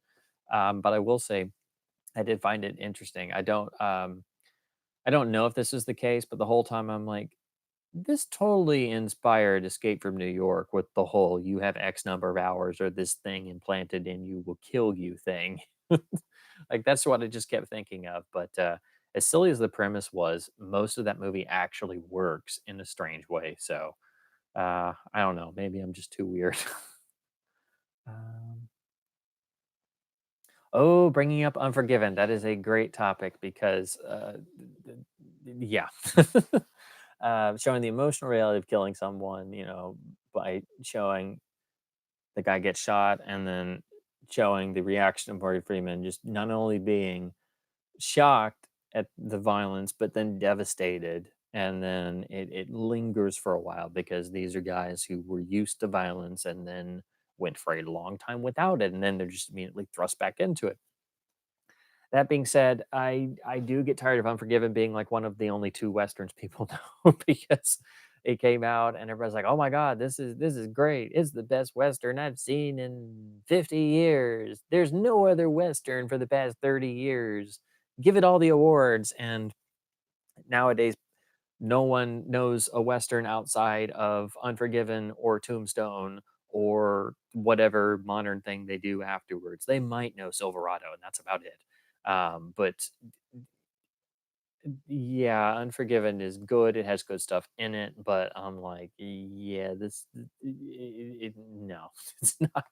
It's not the great masterpiece Western everybody holds it out to be. Not when compared to everything else. In a lot of ways, I never could understand what it was I felt was familiar, and then it was a DVD Savant article that pointed out it had a lot of similarities to Man's Men of the West, and as soon as I read that, I'm like, "Oh my god, that's what it was." Because Man of the West, I spent years trying to see, and then I finally saw it, I'm like, "Holy crap, this is amazing." And if you think about it in a lot of ways, Unforgiven is remaking the same concept in a lot of ways. And even though I don't think Man of the West is the best film Anthony Mann made, it's a masterpiece, and to even begin to compare Unforgiven to Man of the West is just like, yeah, no, like, just no. And Unforgiven is very good. Don't get me wrong, but I just get so tired of everybody saying it's the greatest Western. I'm like, well, how many Westerns have you seen? Five, and I'm like, stop talking, you know. Um, and oh gosh, the end of Open Range, that really, they tried to just rub your face in the unromanticized realism of how it would have been in the West, right down to the fact that they mixed all of the gunshot sound effects to be naturally super loud. So that's a film that cries out to be played in DTS. There's no Blu-ray here in the States yet, so I still just have the old DVD. But the sound design of that film is very sparse, very realistic, and they staged that entire end gun battle in that built-up town to be just like guys sneaking around, shooting each other in the back. It's really dirty. The ground is dirty. Their clothes are dirty. There's no formal, stand and draw stuff that you've seen in every Western. It is just like pure, dirty, gritty, just nasty. It is unpleasant, um, which I think was the best quality of the whole movie. I think that is a really underrated Western. I don't think it's perfect, but it was amazing to see somebody really trying to do something that was a proper Western with a proper budget and proper actors and a proper story that actually had something to say, because I think that was really the only one after Unforgiven that somebody did that. But it didn't really go anywhere because I mean, it did get some decent marketing, but it just didn't make a whole lot of money or big impact, unfortunately. Um, Manic's favorite film is Once Upon a Time in the West. Good on you. Yeah, eh, the Western is interesting that it's the one genre that it can take sometimes an extremely long time for everything to just seep in, all of the values, morals, themology, because you get the iconography right off the bat, but the Western is so deeply rooted in, well, storytelling is so deeply rooted in the Western that you can put so many extra things in there that aren't on the surface that only come to light over time. So some really do take a while to seep in.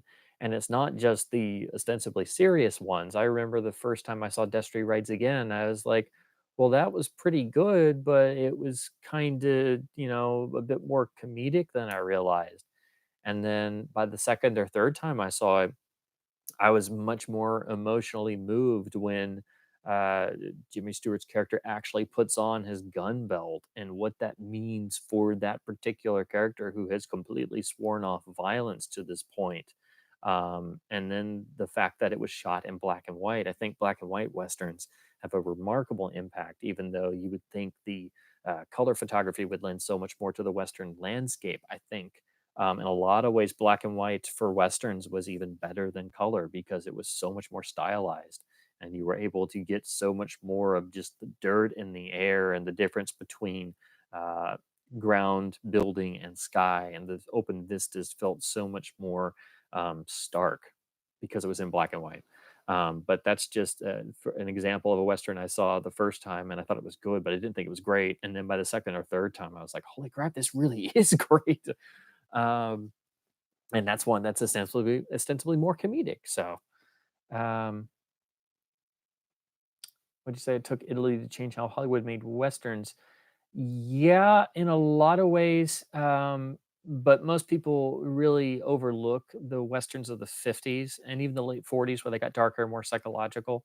Um, but it really took Leone having the massive success with Fistful of Dollars and For a Few Dollars More, and spawning the whole Italian Western craze to then that to start to seep back over to Hollywood. And then you started seeing darker Westerns, more, they were obviously influenced by the Italian Westerns. And it basically created a whole new wave of Westerns because they let them just kind of peter out over time.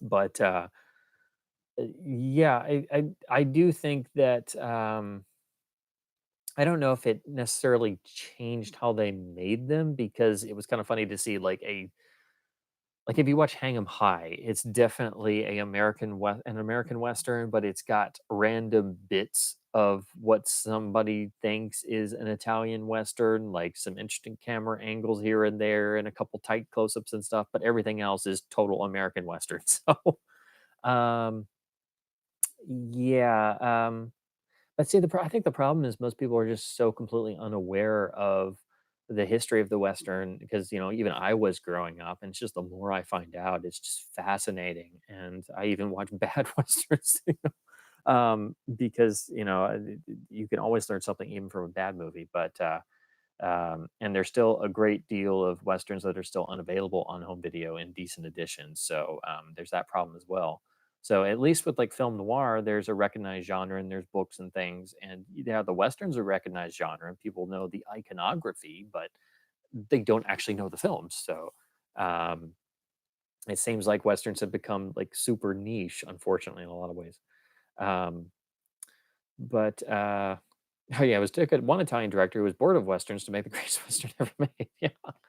I definitely think that it injected fresh blood into the Western for at least a couple more years and started the revisionist period in full force in the late 60s. But by the early 70s, it unfortunately had just kind of petered out all over again. Um, Hired Hand, I have not seen in a long time. I need to rewatch that actually.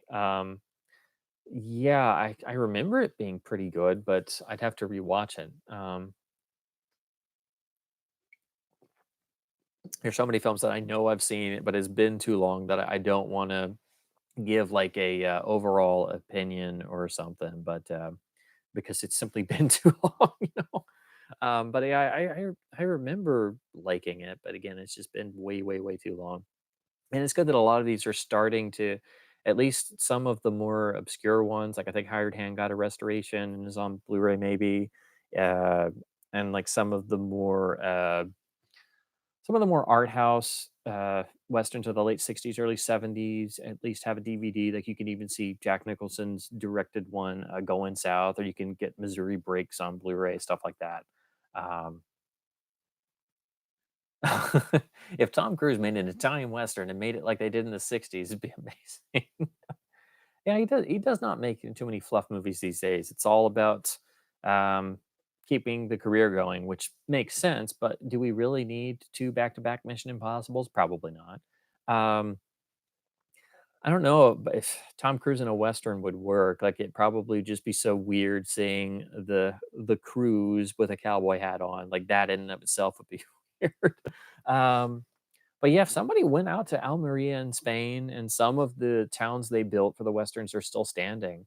But yeah, all the Italian westerns were shot in Almeria in Spain, and they have that magnificent Spanish desert terrain, which of course is not the American West; it's Spain. But um, yeah, it would be very doable. The key, of course, would be having a great story, having a story worth doing. But yeah, in a lot of ways, it's still extraordinarily easy to go make a Western. All you have to do is go out and do it. Find your location, just literally go and do it. Get everything together. It's just having a good story. And there's so many of these direct to video Westerns or indie Westerns you've never heard of that you see on like a store shelf or Netflix or whatever. And you try some of them and it's just like any other modern thing, but they have cowboy hats on. They think that means it's a Western. It's not. You got to have a good story to begin with. Let's see. Oh, Arrow did the Blu-ray of Hired Hand, and oh, it was a Film Foundation restoration. Okay, yeah, definitely gotta bump that up on my watch list then.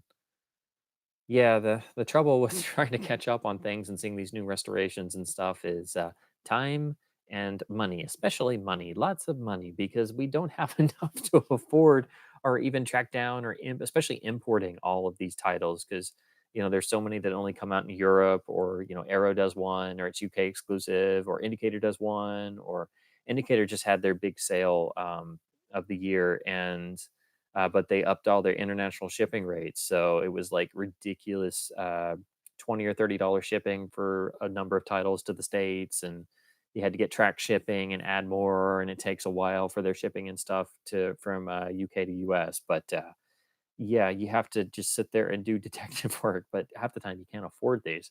You just have to hope you can get a copy at a decent price before it goes out of print or something. Oh yeah, talking about Last Samurai. Yeah, I actually want to rewatch that because I remember generally liking it. I didn't think it was perfect, but I had some interesting things in it. And the idea of Tom Cruise as a, battle worn Civil War soldier and the fact they actually made that work is, that's pretty commendable. But I need to rewatch that. Um, Terror in a Texas Town, the only Western with a harpoon. So, okay. I guess if you don't count westerns at sea, I don't know if that's a genre, but I guess you could maybe label some sea movies as being, semi aquatic westerns. Tim Curry did a pirate movie in Kansas. That's interesting. You mean outside of Muppet Treasure Island? Which, again, I remember actually kind of generally liking pretty much because it was Tim Curry in a semi version of Treasure Island. I guess it's the same way with Michael Caine and Muppet Christmas Carol. It's like they were trying for some form of legitimacy. But yeah, the more you dig into westerns, it's just like with science fiction, but science fiction, like horror, still has its great contingent of fandom. But with the western, it's usually you see interviews or symposiums or forums and stuff, and it's usually yourself and a bunch of old other old geezers. It's not as fashionable to be heavily into westerns as it is sci-fi and horror. And but even with sci-fi and horror, it's usually the schlocky stuff and the gore fests and stuff from the 80s and stuff like that. So it kills me that I can't even talk about like I know I've probably said this before, but if somebody says, "Oh yeah, I'm a big horror fan," and I'm like, "Oh great, yeah, I love Terrence Fisher and I'm obsessed with Val Lewton," and then they're just staring at me, and I'm like, "Oh man, like really? Like okay, never mind. Let me guess, the 80s and beyond, right?" And they're like, "Yeah," and I'm like, "Okay, never mind. Okay, you said you were a horror fan." Uh, but yeah, it's at least there is some interest out there. But with sci-fi and horror, it's like the focus is very narrow, and with westerns it's like all the way over here. The focus is like extremely narrow, and the focus is Unforgiven on one side and Tombstone on the other side, and that's it. That's all they know. That's all that AMC will show is just two westerns. It's like people made two westerns and there's only two westerns, which is infuriating. That will be somewhat rectified. I'm super excited, and I can't wait for Arrow's release of The Far Country to come out this year, which is going to be a full-on 4K negative restoration, and it's going to be a big two-disc affair with multiple aspect ratios and extras galore, commentary, you name it. So I am so beyond excited for that. That's my number one most anticipated release of the year. I thought it was going to be Johnny Quest. I thought it can't get any better than this, but they have totally gone for my heart and my Anthony Mann fandom. So that's it's already up for pre-order. So I'm just super excited, and it's going to be in both the UK and the US. So that's what I'm super excited and just like biting my nails waiting for. Um, um, oh, Last Samurai was the progenitor weeb film. The A white man goes to Japan, enamored by Japanese culture, starts to think he's Japanese. Oh no, no, no, no, no. There's a long history of stuff like that. Basic. I was. I don't think it was the first, but and Bond isn't. He's enamored by Japanese culture, and he has to wear the guise of a Japanese fisherman at the end. But in the book, there's a point, and he only lived twice. It's very appreciative and informative of Japanese culture, which most people at the time did not know of.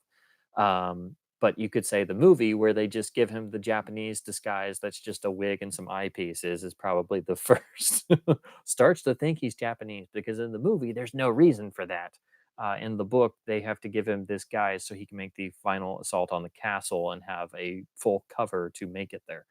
Um, but yeah, I think there's a long history of stories and films that do that whole thing where it's talking about the outsider, the gaijin being the unwanted foreigner white man in Japan, sticking out like a sore thumb.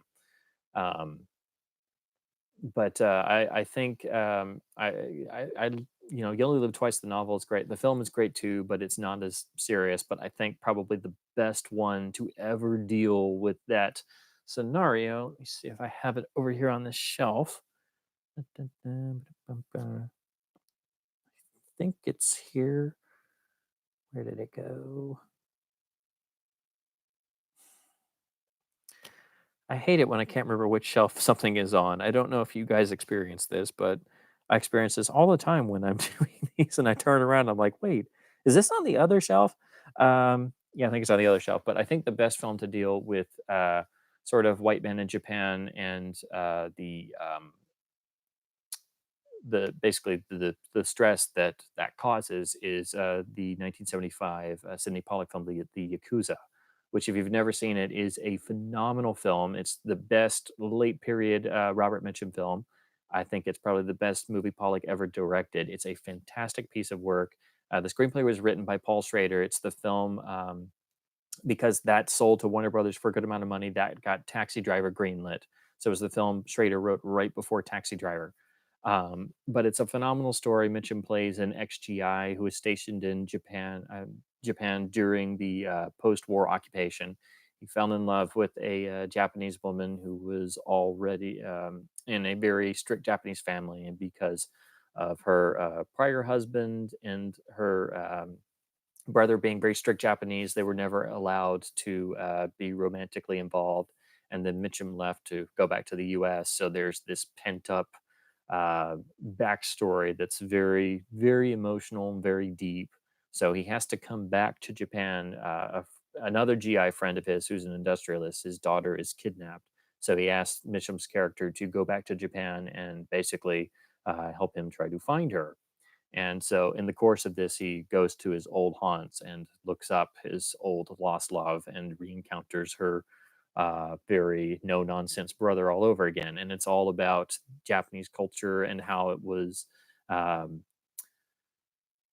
basically, I'm trying to find the right word for it. Not tamed, not diluted, but they had to live during the American occupation and still maintain their sense of national identity. So there is this resentment that was built up there as well, and it's very convoluted. And I'm giving you like a very encapsulated version, but I think that's the film that best deals with the foreigner in Japan scenario, and it is a fantastic film if you've never seen it. Warner archived it on Blu-ray and did a fantastic job. So check that out if you don't have a copy. Um, ah, new conversation members. Cool. Brian, thanks for dropping in. Yeah. Oh gosh, yeah. The Val Lewton collection is fantastic. I've never gotten the Laserdisc version though. I usually get outbid on it, but yeah, most of those transfers got reused for the DVD set. But it does look pretty cool. I'd like to get it just for completion's sake, but Shout Factory's been doing some of the Lutons one by one. They did two this year. They did the Body Snatcher and the Leopard Man, and both have really beautiful new restorations. I've got to get those because I've been waiting for them to go on sale because of the lovely usual Shout Factory markup. It's like their stuff always costs like 40% more than everybody else, so I have to do them like one at a time. Um, but yeah, the gluten films are just amazing. I watch them every year, and when I first saw all of them, it was like one of those complete "Where have you been all my life" moments because it was just like this is amazing. Like even the lesser ones are great, and they're so amazing and ahead of their time and influenced everybody. Even if they've never seen it, they've influenced you. You know. Uh, oh, Plywood, thanks for dropping in. Thanks very much. Yeah, I am going to do some. I've been meaning to do a setup video for ages, but I've been kind of tweaking some things here and there. But yeah, I am going to do a separate video on my main display in terms of its uh, pluses and minuses and quirks and how it's really great for Laserdisc. So yeah, I'm gonna do a couple of basic gear videos, but probably much more geared towards Laserdiscs and uh, certain peculiarities we shall say that are not usually covered in most regular like AV reviews. So this is not like you can read a TV review on ratings.com about a 4K panel and they say, "Oh, and the comb filter for analog laserdisc and VHS is really interesting." They it just there it's not it's not in somebody's mind to think about the comb filter, but yeah, I definitely need to because there's not actually a whole lot. It's usually buried in forums and fan circles, but I think everybody kind of realizes with vintage analog gear and formats, you basically have to build your own chain of gear and just switch stuff out and whatever you get your hands on, and just figure out what works best for you with what you have. Um, But I do have to say I am still amazed by my HD CRT and all the stuff it can do. But I would love to play around with a OLED panel, but of course, that's not necessarily the most um well, let's just say the cost of owning a 4K OLED panel that I'd be happy with is prohibitive. So for the time being, I make do with what I have. Yeah, Ron, I've been meaning to watch Shogun for ages. I know it's James Clavell's big, most famous claim to fame, and his book is quite long. I didn't know if I should do the miniseries or the book first, but yeah, I've always heard a lot of good stuff about it, and I know it was pretty huge back in the day. Um, yeah, looks on shelf. Dot dot dot. 3 hours later. That's what I go through when I'm like, I should watch a movie tonight. 45 minutes later. Have I watched this year? I think so. No, or maybe I should watch this, or maybe no, I should watch this. 3 hours later. I now have 1 hour left. What do I have that's less than an hour? It's like I think that's everybody who has a decent video collection, what they go through. It's like, oh, I feel like watching something. And your watch pile of discs that you have that you haven't watched yet is huge, but you don't go to that like any sensible person would. You're like, what am I in the mood for? You know, and then you spend your whole time trying to pick something to watch. And especially if someone else is in the room with you, they're like, just hurry up, I don't care. And I'm like, well, you won't like this, or this is too old for you, or you wouldn't like this. It's even harder when you're trying to think of something for somebody else. So oh yeah, yeah, yeah. The whole thing about the fear of Japanese economic and cultural domination that was rife in the late '80s, early '90s. There actually are a number of well, there was a lot of news articles and things at the time, and excuse me, I think probably the closest you get in terms of films is probably as Brian points out, Black Rain, which in a lot of ways I feel is very stylistically similar to the Yakuza. So the first time I saw Black Rain, I was like, wait a minute. It's not a remake or anything, but it's got a lot of similarities. But Rising Sun would be probably be the main one, because that was '92. It was based on the Crichton novel. I think some people say that it does have it is a bit racist in some ways, if I'm remembering correctly. I think that's what that gets that gets applied to Rising Sun. But I think that was probably the film that tried to deal with that whole thing most of all, because it was set in a corporate office that was of a Japanese company, and you had the outside character not knowing anything about Japanese culture and being like a total having to get a total crash course in Japanese culture and business style and things like that. But all you had to do is read about the Sony buyout of Columbia to get a whole idea of how that went down and all of the furor that caused. And there's a really great book that talks about when they decided to buy Columbia, and the sale went through, and they decided to put uh, John Peters and Peter Guber of Batman producing fame in charge of the new Sony Columbia Pictures, and how it went horribly, horribly wrong. And they basically made off with millions and millions and millions of dollars in severance packages and nothing but bombs and just a wrecked studio. So that book's called Hit and Run, and it's really, really good, very well researched, and will make you feel terrible about the movie industry after you finish it, because it's just like 500 pages of how a company buying a movie studio went so horribly wrong when they actually had good intentions. And then everybody was afraid of the Japanese, changing the movie industry and stuff and ruining a studio, when it actually was the two guys they picked to run it who did that. So, uh, Rufio and Hook is the embodiment of Japanese culture is cool, and Peter represents America as being uncool and old. Uh, I guess you could say that. I never thought of that way, but yeah, I guess. um, Hollywood doesn't deal with reality anymore. Yeah, I don't know if they ever did. at least in the old days, they would admit, okay, this is a fantasy, but it had some grounding to it, so you could actually believe in what was going on. And now it's just giant robots and this and that everywhere, and tent pole after tent pole after tent pole, and even the supposed, you know, uh, dramatic movies or indie movies or award movies, they all have such a style or such a disconnection from reality that, yeah, a shaky camera and people being very intense for 90 minutes is not realistic. What happened to just telling stories, guys? Toho coming to Hollywood.